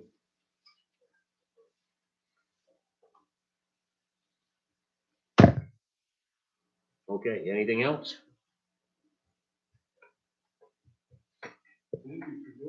Oh, sure. It's part of making sure that, you know, your input's on this, and this is your product. I think you did a great job and you've covered all the bases here. As you get into Orleans Solar, it's gonna be a similar type of deal, different lot of assessment, different issues, but some of them are similar.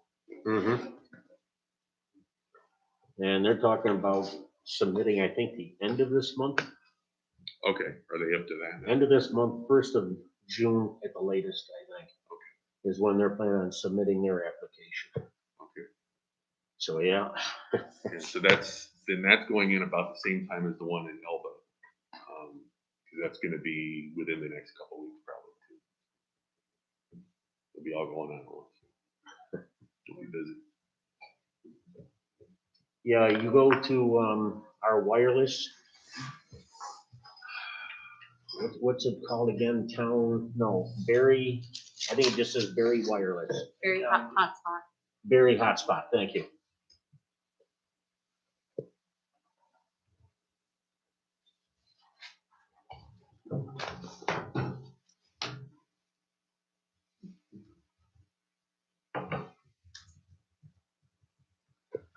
Okay. The other thing I wanted to look at tonight was having to do with our solar law. The modifications, the changes we had proposed to it.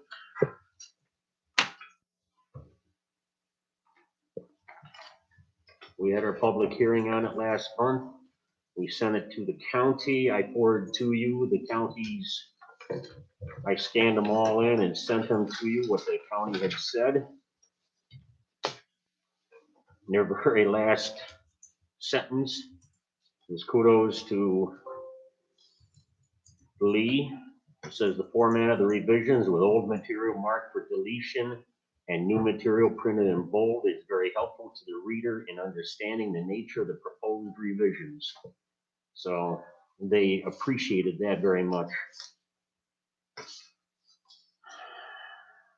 Now, anything do we need to discuss about the wind law revisions? I'm sorry, not wind law, solar law revisions. Were there any comments other than those that were At the made public here in hearing, person? none. I received none. Whether by phone or email, I received absolutely none. Okay. And as far as I know, Maureen received none as well. I think one of the major sticking points of discussions of frustrations was that 250-foot setback from the structure rather than from the property line. And I think that that's something that would like to discuss and see what everyone else's Okay. thoughts are on that. Right now, it's 50 feet from the property line, 250 feet from when we say structure, inhabited building structure. The, Can I chime in here, Shannon? Yes, go ahead, Lance. At the public hearing, people were acting like we were taking or diminishing the setback, but that's not how it works. It's 50 feet and then 250 feet from any structure. So when this goes through, let's say there's a structure that's 150 feet. At that point, that setback would have to be 100 feet from the property line in order to comply with the 250-foot setback. Well, it's not for protection. It's not taking away somebody's property. So I know that was raised at the public hearing, but in terms of doing the math, that's what it is. Lance, I disagree with you on that, and I'm going to explain why. So if Disagree, but facts are facts. no, so I'm gonna share some facts with you that can kind of hopefully illustrate to you how that's incorrect. So that would be true of all the existing structures. But say that there's an individual that has 40 acres of property and they choose to subdivide or sell out that parcel in lots. If they sell a lot that is next to that, and someone wants to build on that lot, that 250, they would be pushed back an additional, based on our solar law, they would be pushed back not because they don't own that property, but because there's a solar facility there, they would be pushed back 250 feet. Well, that's right, because you have to deal with the conditions once the project is installed. If somebody is going to come in and they want to subdivide, and somebody wants to build something, yeah, they're going to have to, they can't force the developer to be out of compliance simply because they choose to locate their structure so that the developer is now in violation of the setback.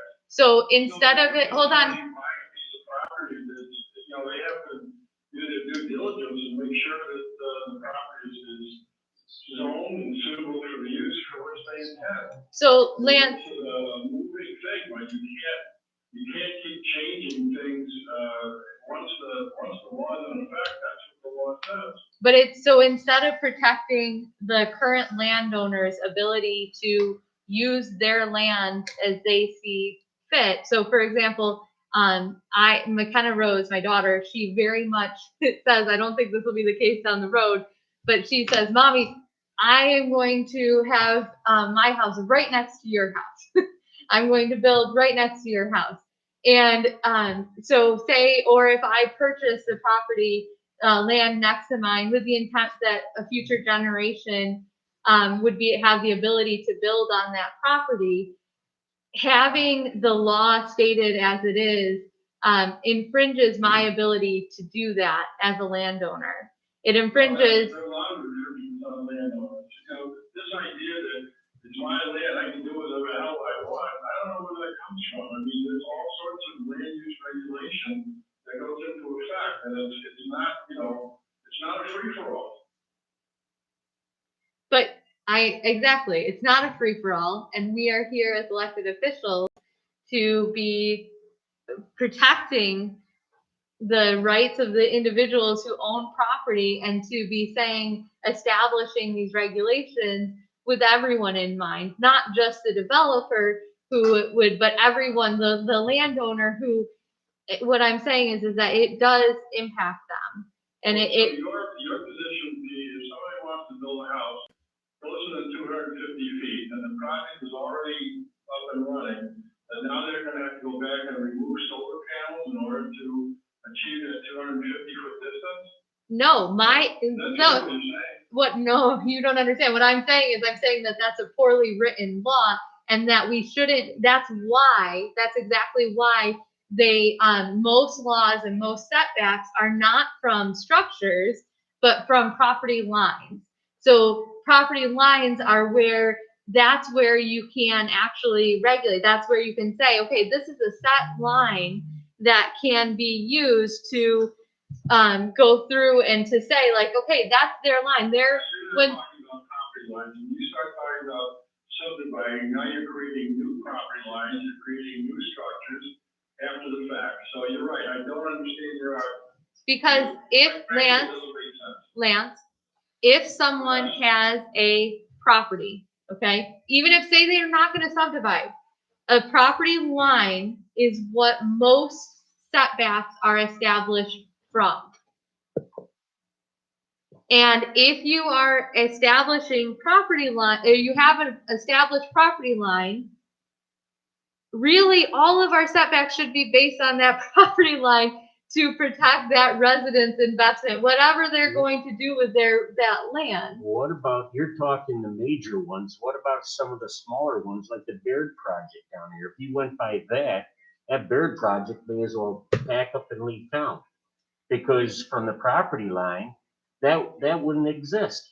So, right, It so we can have that discussion of, okay, so maybe it should be, substations have to be set back 250 feet from, or panels have to be, what are the major concerns? Why do we have setbacks in place? What is the reasoning for these setbacks? What is the reasoning for 250 feet from a structure? Why are we suggesting that? And then how can we implement a setback that's going to be not unduly burdensome for the developer, but also protects the rights of the property owner? And I think that there can be that a happy medium can be determined there. What is your suggestion? My suggestion is that we look at that, like what I just said. We say, okay, what are our reasons for a 250 foot setback from the structures? Why are we implementing that? Like there is a reason for it. So what is that reasoning? And then how? This is aesthetic, so it's not to, some property owner who's already got,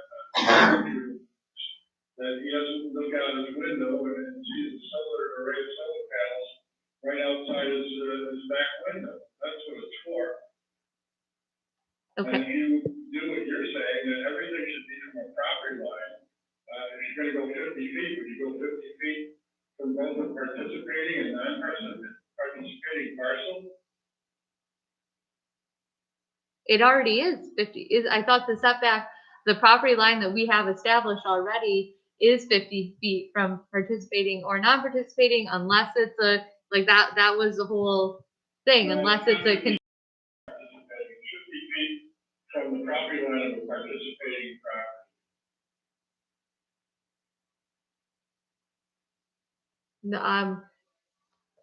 My understanding of the law, the proposed law is what we have in there, and I can, give me a second, I can pull it up, is 50 feet from the property line, unless it's a parcel within that has a lease. No, that's not correct. I don't have it in front of me, that's not correct. Wait, so what are you saying? You want to discuss all this. There's 5 of us here. Say what you want to say, then we'll vote on the darn thing. We can't vote We tonight. can't vote. You can't vote on No, it. You can't vote on the setback thing or anything? not tonight. No, there's a workshop. You can't. In order to make this a legal town board meeting, we would have had to have advertised first of all, and second of all, we'd have to have Maureen here to make it an official town board meeting at that time. So this is a workshop only. We can't take any action at a workshop.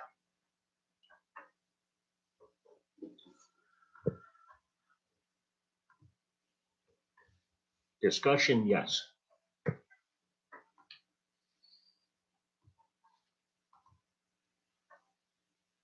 The only one that's discussing is Terry, not the rest of us. I'd love to hear your input. Do you think that, you're saying that you think it's fine for somebody to, Yes, I do. what are you saying? I think it's fine the way it's written. Which is? I haven't got it in front of me, Terry. You Well, then memorize how this can you, stuff. no, I don't. Listen, How can you listen, say listen, you're fine okay, with okay. something when you have no idea what it is? When you don't, if you can't be fine with something if you don't know what it is that you're fine with. You get medicine from a doctor, Yes, do you? yes. Now, do you research that medicine and research the developer and everything else before you take that, or do you take the doctor's word? If it's a new medication that I'm not familiar with, yeah, sometimes I'll read the pamphlet on it or look up what it is. Yes. Because it's my body and I'm gonna do, Okay, and we're elected officials, we're we're going supposed to off on do a our tangent, research. guys. You just wanted. We're off on a tangent. It's enough. That's not Enough. true. Hey, Terry, what page is that? I'm trying to get it pulled up right now. So my.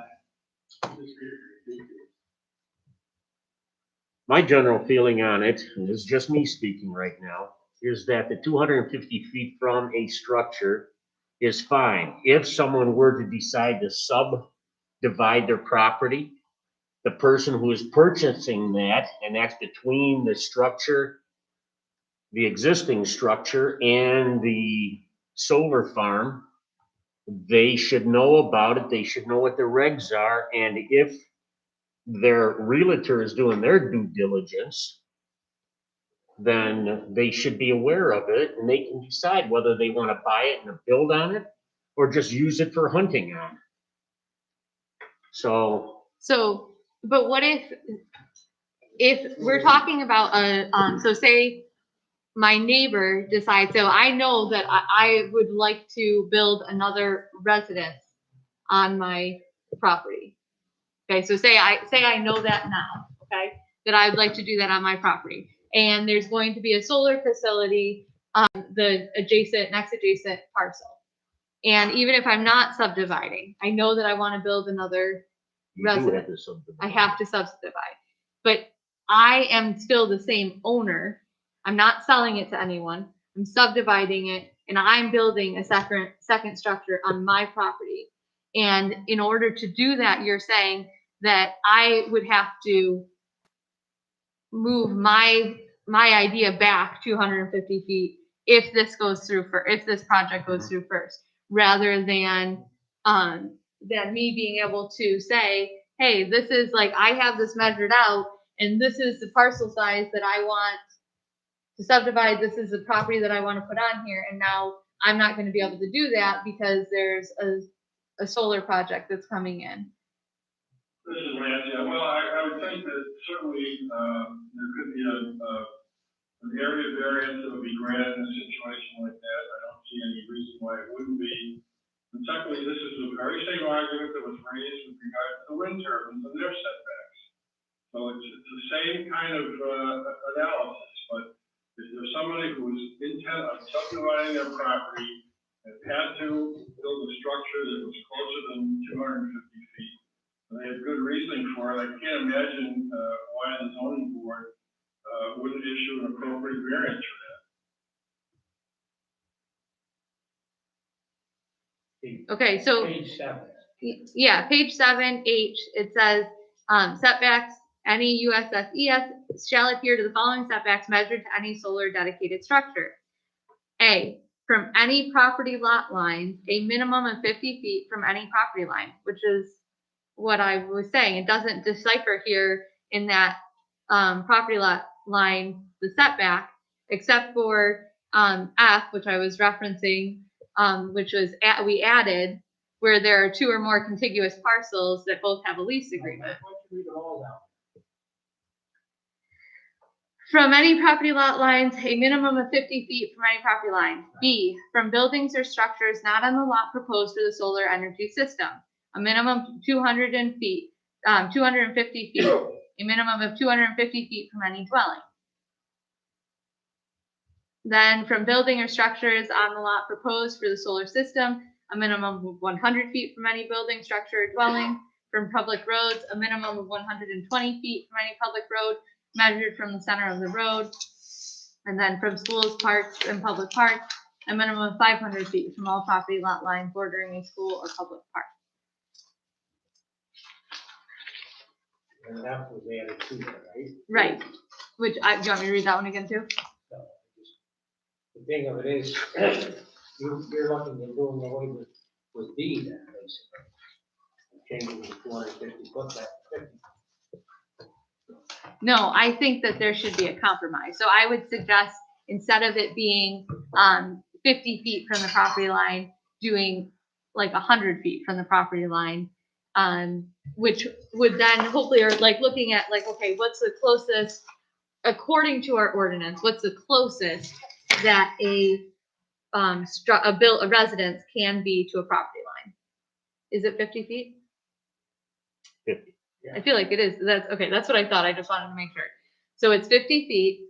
Then, so you have 50 feet that's required to anyone. That's a universal across the board. Everyone already has that implemented. So then if you said, okay, let's do, instead of doing 50 feet, let's do 100 feet the other way. So you're meeting in the middle. So so it ends up being a setback from any residence, no matter who it is, of 150 feet. You know what I'm saying? Yeah. So instead of doing it, just take out from the building or structures altogether and say, we're going to do 150 feet from the property line.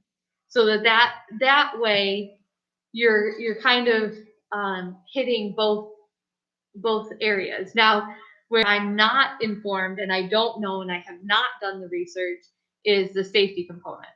So if it's a noise thing or if it's a safety thing, and that's the reason for the 250, if it's a visual thing and we implement that and then say that we're going to put in some kind of view shed, like we've talked about before, the first year of installation, there has to be a minimum of 50% of your, covered, because, they do the trees. I mean, we drive by all of the projects and they do the little evergreens.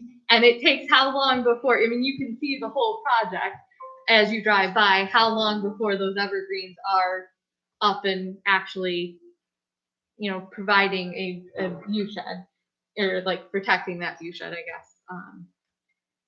So those are my thoughts. I think you just brought it up there. Lance had said this was primarily for visual. That was the reasoning for the 250 feet, was because of the visual aspect. He also said that an area variance, that if the person wanted to build and it's within that 250 feet, that they could submit an area variance application.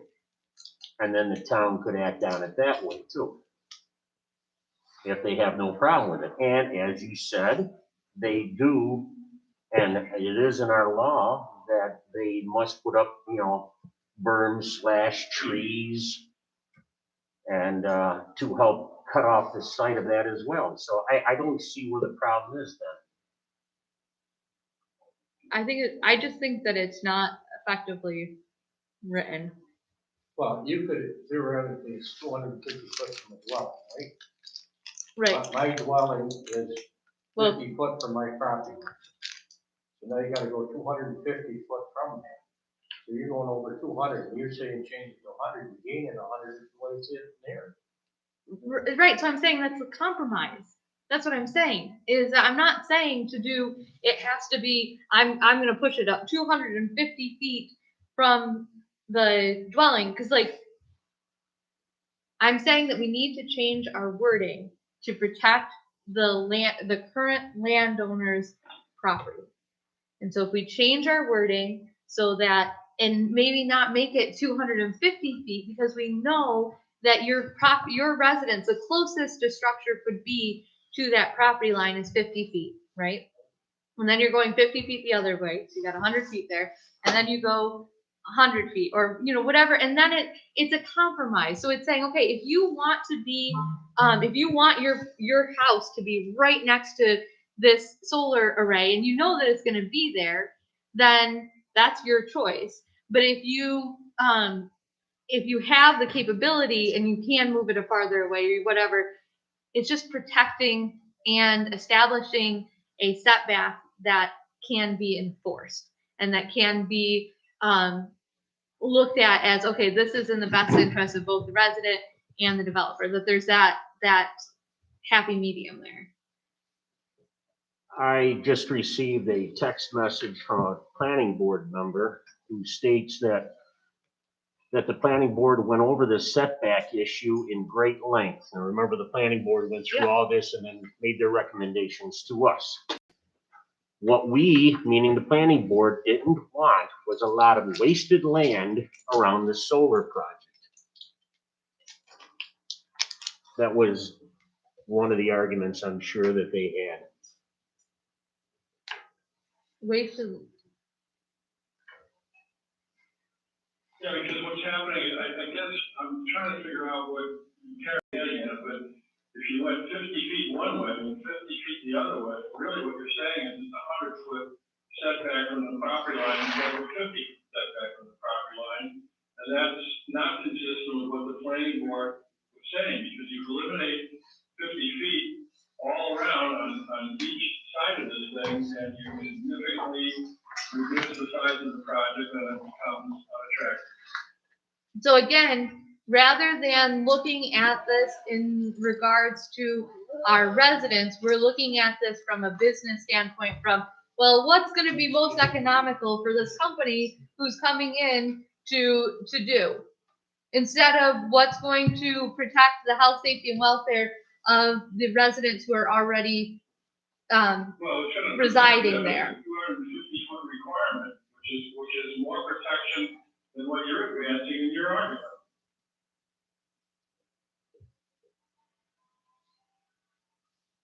I also look at this as you're going by the what ifs.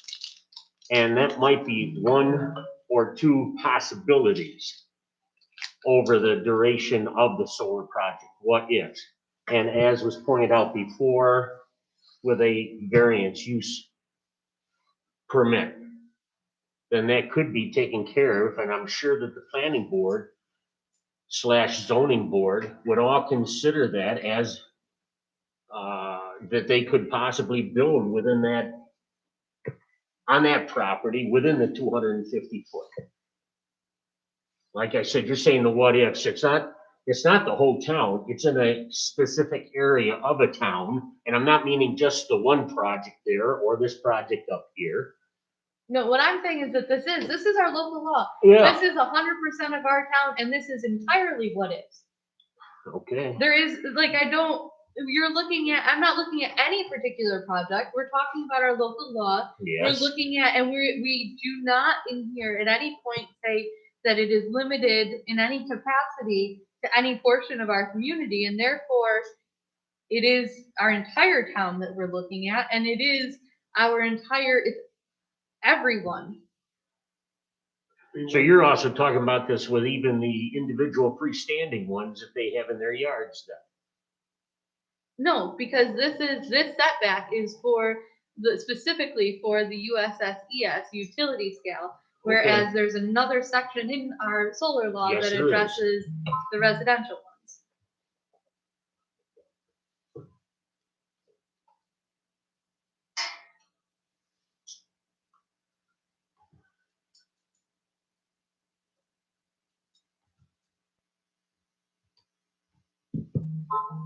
Can we go on to the next part?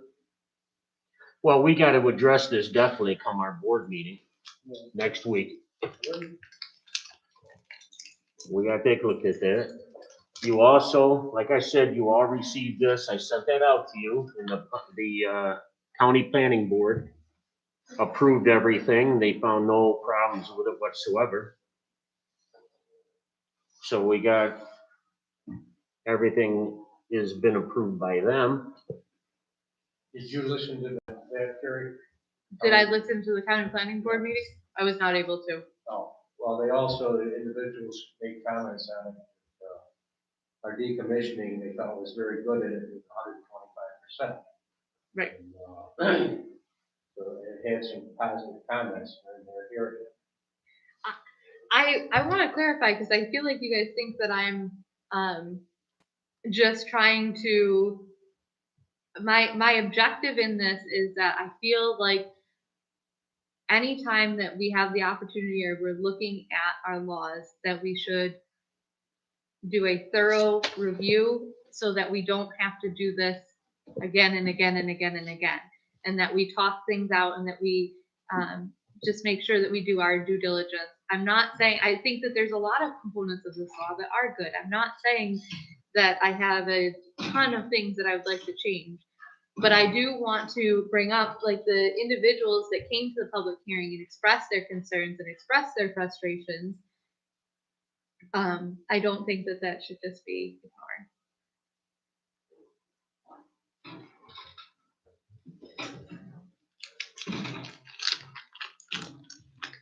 Now, also to point out, which is driven me buggy, the one gentleman at our public hearing that kept on was very opinionated about it. Cannot find his name anywhere on our tax rolls. Should have asked him where he lived. But as a result, he's nowhere on our tax rolls. And I looked, I've got a special app where I can find out all the property owners, and I went all up and down Town Line Road, checking them all out, because the other gentleman that was with him does live on Town Line Road on the east side of it, which is in the town of Barry. West side is the town of Shelby. So I checked all down through Shelby and all around through there. I could not find that gentleman as a property owner anywhere, so I don't know where he was from. He's not a resident of Barry. You can't say that. There's people I who can. you can't say that someone is not a resident of Barry just because they're not a property owner. Right? There's a lot of people that rent. Okay, Okay. he's not This the is- property I'm sorry, owner, but I have a, therefore that's who we're trying to take care of, are the property owners, as you were pointing out before. we are elected officials Oh, boy. for all residents of Barry, not just taxpayers. Not just taxpayers. There are residents of Barry who pay to live here, who rent and live here, or who own, like, that are not taxpayers. And so we cannot make the assumption that because he is not listed on as a owner, that he is not a resident of our community. Well, from now on, I will be asking everybody what their legal address is. Do you know, was you? I don't know. But I'm not gonna say that he's not a resident, or that if he's not a taxpayer, what his comments are invalid. I think that that's a very dangerous thing to say. I'm not saying they're invalid. Did I say that? No, but it Okay, was thank you. implied. Oh. I did not imply anything. All I was pointing out is he was not a resident of Barry, Okay. Well, we based can, on the property ownership. individuals can watch the video and they Okay. can see what was said. Did I say something wrong? Did I mislead you? I No, didn't- not at all, I- not at I all. also didn't say that you were the No, one that okay, said that, we're but- done. Next, last part, and I know they've been waiting online here patiently. What you have in front of you, and I'm pretty darn sure that I sent this out, but I may be corrected. This is from April 7th on the Baird project. This was the Labella responses to the application put out by AES. Okay? This is one thing I wanted to cover tonight, or bring up anyways. I've asked Adam Weingard to be online here, who is the, I want to say developer. You're not the developer, you're the project site. Adam, you tell me. Yeah, thanks, John. How we got in front of them is, we get, developer of the proposed PE project. So what I asked Adam to do, because we keep saying we've been sidetracked on a number of different things. Right now, we're trying to get the new solar law approved. As well as Heritage, because of them, you know, it's a rush now because of it being under 94C rather than the Article 10. So it's becoming very busy right now. And with Orleans Solar going to 94C, and they're submitting their application the end of this month or the first of next, things are going to start popping quite a bit more than they are right now. So to try and get us back on track, because AES has been put on the back burner a couple of times, I've asked Adam to get online so he can bring us up to speed so we can get this addressed as well, so we can get this project moving. So take it away, Adam. Yeah, thank you very much for the opportunity to, Sean, members of the board. I did also want to note that Amy O'Brien, Indiana, is also on the phone, that she does, render many pertinent items for her to track as well. Yeah, so, what I basically wanted to do is kind of just level set and basically set the table for current status of the project, basically what has transpired to date, and essentially what is left. So what has transpired to date is, obviously we have submitted our application. The town board has declared itself as, we think the intent, under secret. And admittedly, Sean, I forget the date of that, but I believe it was back at the end of 2020. Most recently, or actually, sorry, not most recently, but in October of 2020, the zoning board of appeals also provided a interpretation of the zoning code pursuant to the accessory structures that we are proposing to be located within the B zone. If folks recall, there's a few features, access roads, stormwater feature, utility poles, et cetera, that are actually located within the B zone, which is basically the frontage zone of the parcel. Additionally, the planning board at the April meeting did make a recommendation of approval of the application to the town board. And admittedly, I don't yet have that written documentation. I think we'll talk to Lee and actually get a copy of that, but that is what has transpired effectively with the application. Now, obviously, we understand that kind of varies about being paid to the solar law, which is we have provided you in writing a few times. One from other times, but like again, that AES will be in full compliance with the amendment solar law related to our proposed project. So that effectively kind of brings us up to what has transpired to date. Now, what we are currently working on is one, Sean, in reference to the Labella comments, which are very attentive to the stormwater pollution prevention plan, or the SWIP. A few comments in there related to the decommissioning plan, but big picture, that's comments that we can accommodate and are currently working on updating our engineering packages pursuant to those comments. The other item that we still owe the town is as applied to the amended solar law is the host community benefit agreement, which we have actually drafted. I'm just waiting for some internal review here, which we will send over to the town for their review. I'm targeting the next few days, and hopefully have it over to you here by the end. And the last document that we formally get in place is the pilot agreement, which we have been, I personally have been in contact with Orange County related to the proposed amount of the pilot agreement for megawatt and figures, and we are still currently coordinating negotiating with the county related to the final amount of the pilot. So that in a nutshell, which take too much time there, but that in a nutshell is effectively where we are with the application. We have submitted all the required documentation pursuant to the local code we actually applied.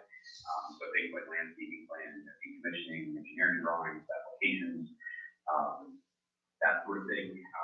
All the documentation required to submit the current application has been provided, with the exception of the host community benefit agreement that I referred to just a few moments ago.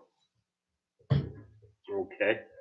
Now, I know we started at least once, and I went back through. We have not approved the seeker for AES at this time. Correct me, Adam? Is that correct? That is correct. Yes, no declaration of the seeker has been Okay. I would note on seeker is the weather board or town board workshop. I think we even have in September 2020, if I'm not mistaken, going over the part 2. Yep. Seeker form. And we at AES also provided basically responses to questions and basically some context Additionally, have provided the draft part three, for this. Okay. So that's one component we're gonna have to take a look at once again. Everybody should have that. If you could please, we're gonna bring this up at our board meeting where we're going to address the seeker on next Wednesday there.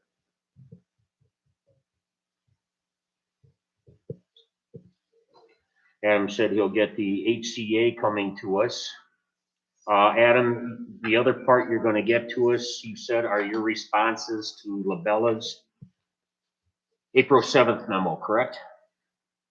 That is correct. Yeah, we will provide both written responses on this as well as updated application material items, the plan, stormwater prevention plan, and robotic materials. Okay, so once I get that from Adam as well, I'll forward that to you, so you'll have that to go along with this document from Labella.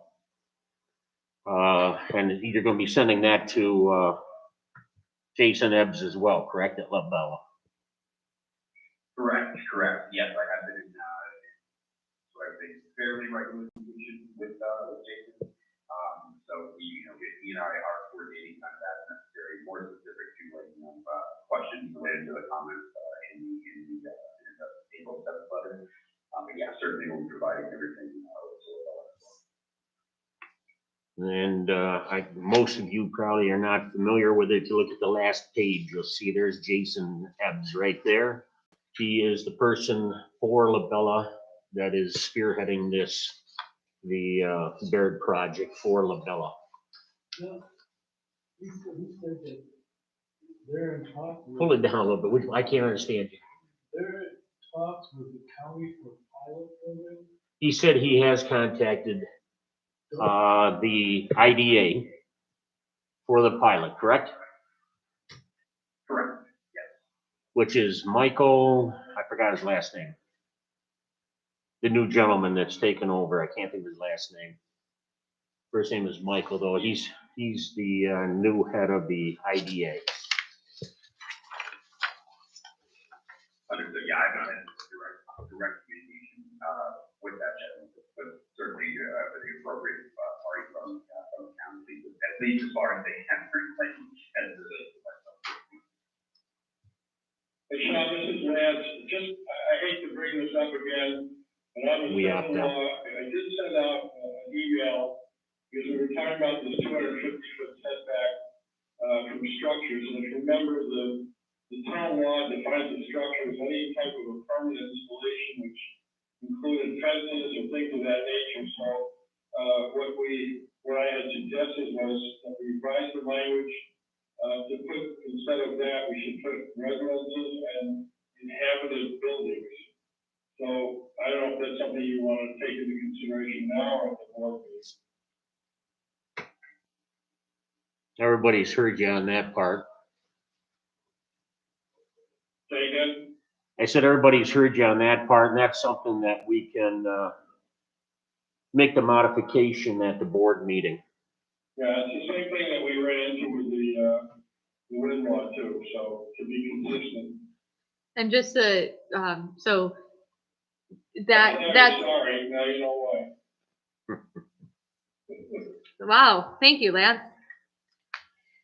That, You can try a person's patience, I'm sorry, Gary, but you can. I respect that you feel that way. So when it comes to, I just wanted to point out that that was from the Attorney Darling, that recommendation, and that she is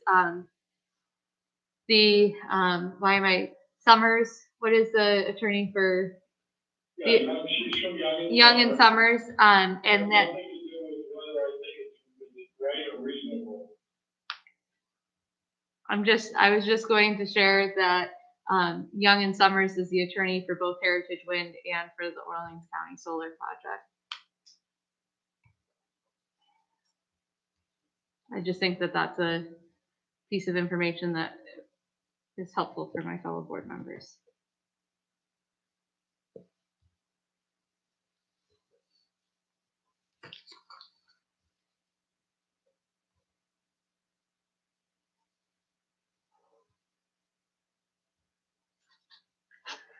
Okay, so over the next few days, as I get this other information from Adam, I will forward it to you. Other than the seeker, I don't see anything that for us to act on with this at our town board meeting at this time. But we will readdress this once again at our planning board meeting, not planning board, town board workshop, which, oh, I got a calendar. And it's on April, yeah.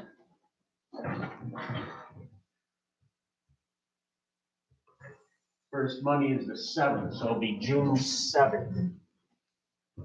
Is our next workshop.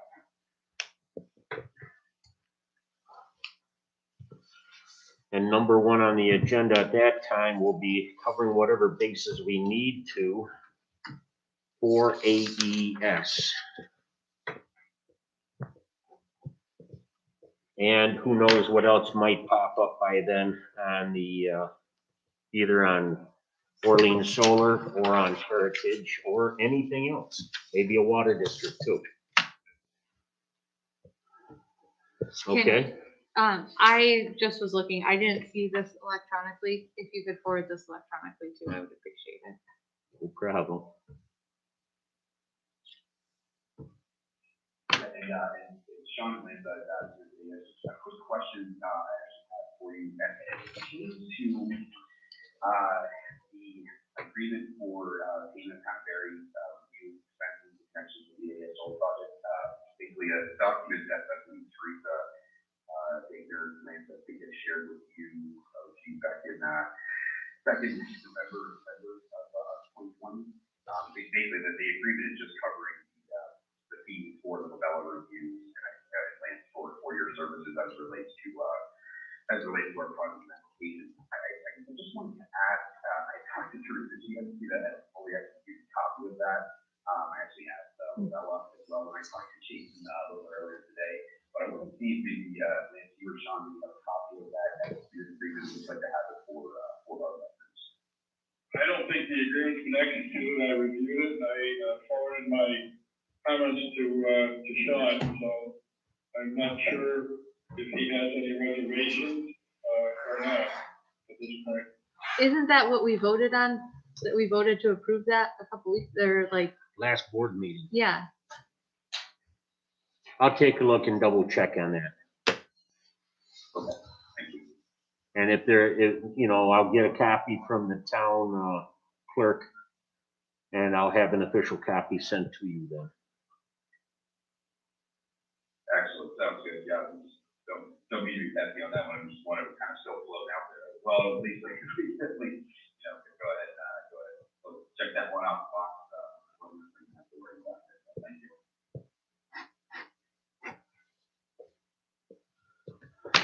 Okay then. And I guess to that point, John, is there what's the status of that account, is there any, maybe, not to put you on the spot right now, but in terms of this replenishment, just want to kind of check in and see if that is something that is needed at the current time, or kind of get a status check on that. I have to check with Lee. I know we have gone into it. With some of the billing we have received, we have not submitted any to you at this time. We have not exceeded the original 15, no. Okay, yeah, I know for that agreement, there's some replenishment, and I want to make sure, Right. we're living at the limit of our side, so, I will stay tuned. Okay.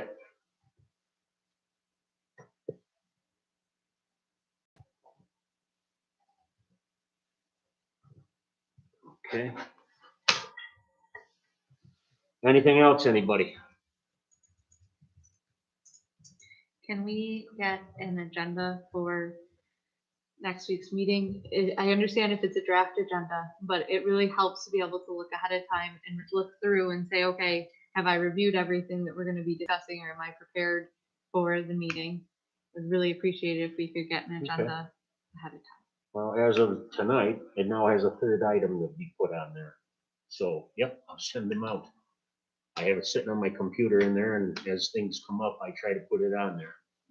Thank you.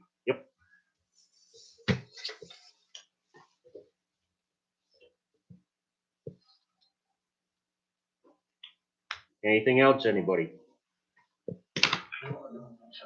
Okay, as I said, mark your calendar for June 7th for our next workshop. And June, yeah, 2 days later, June 9th, will be the board meeting. Be a fast turnaround for this next month.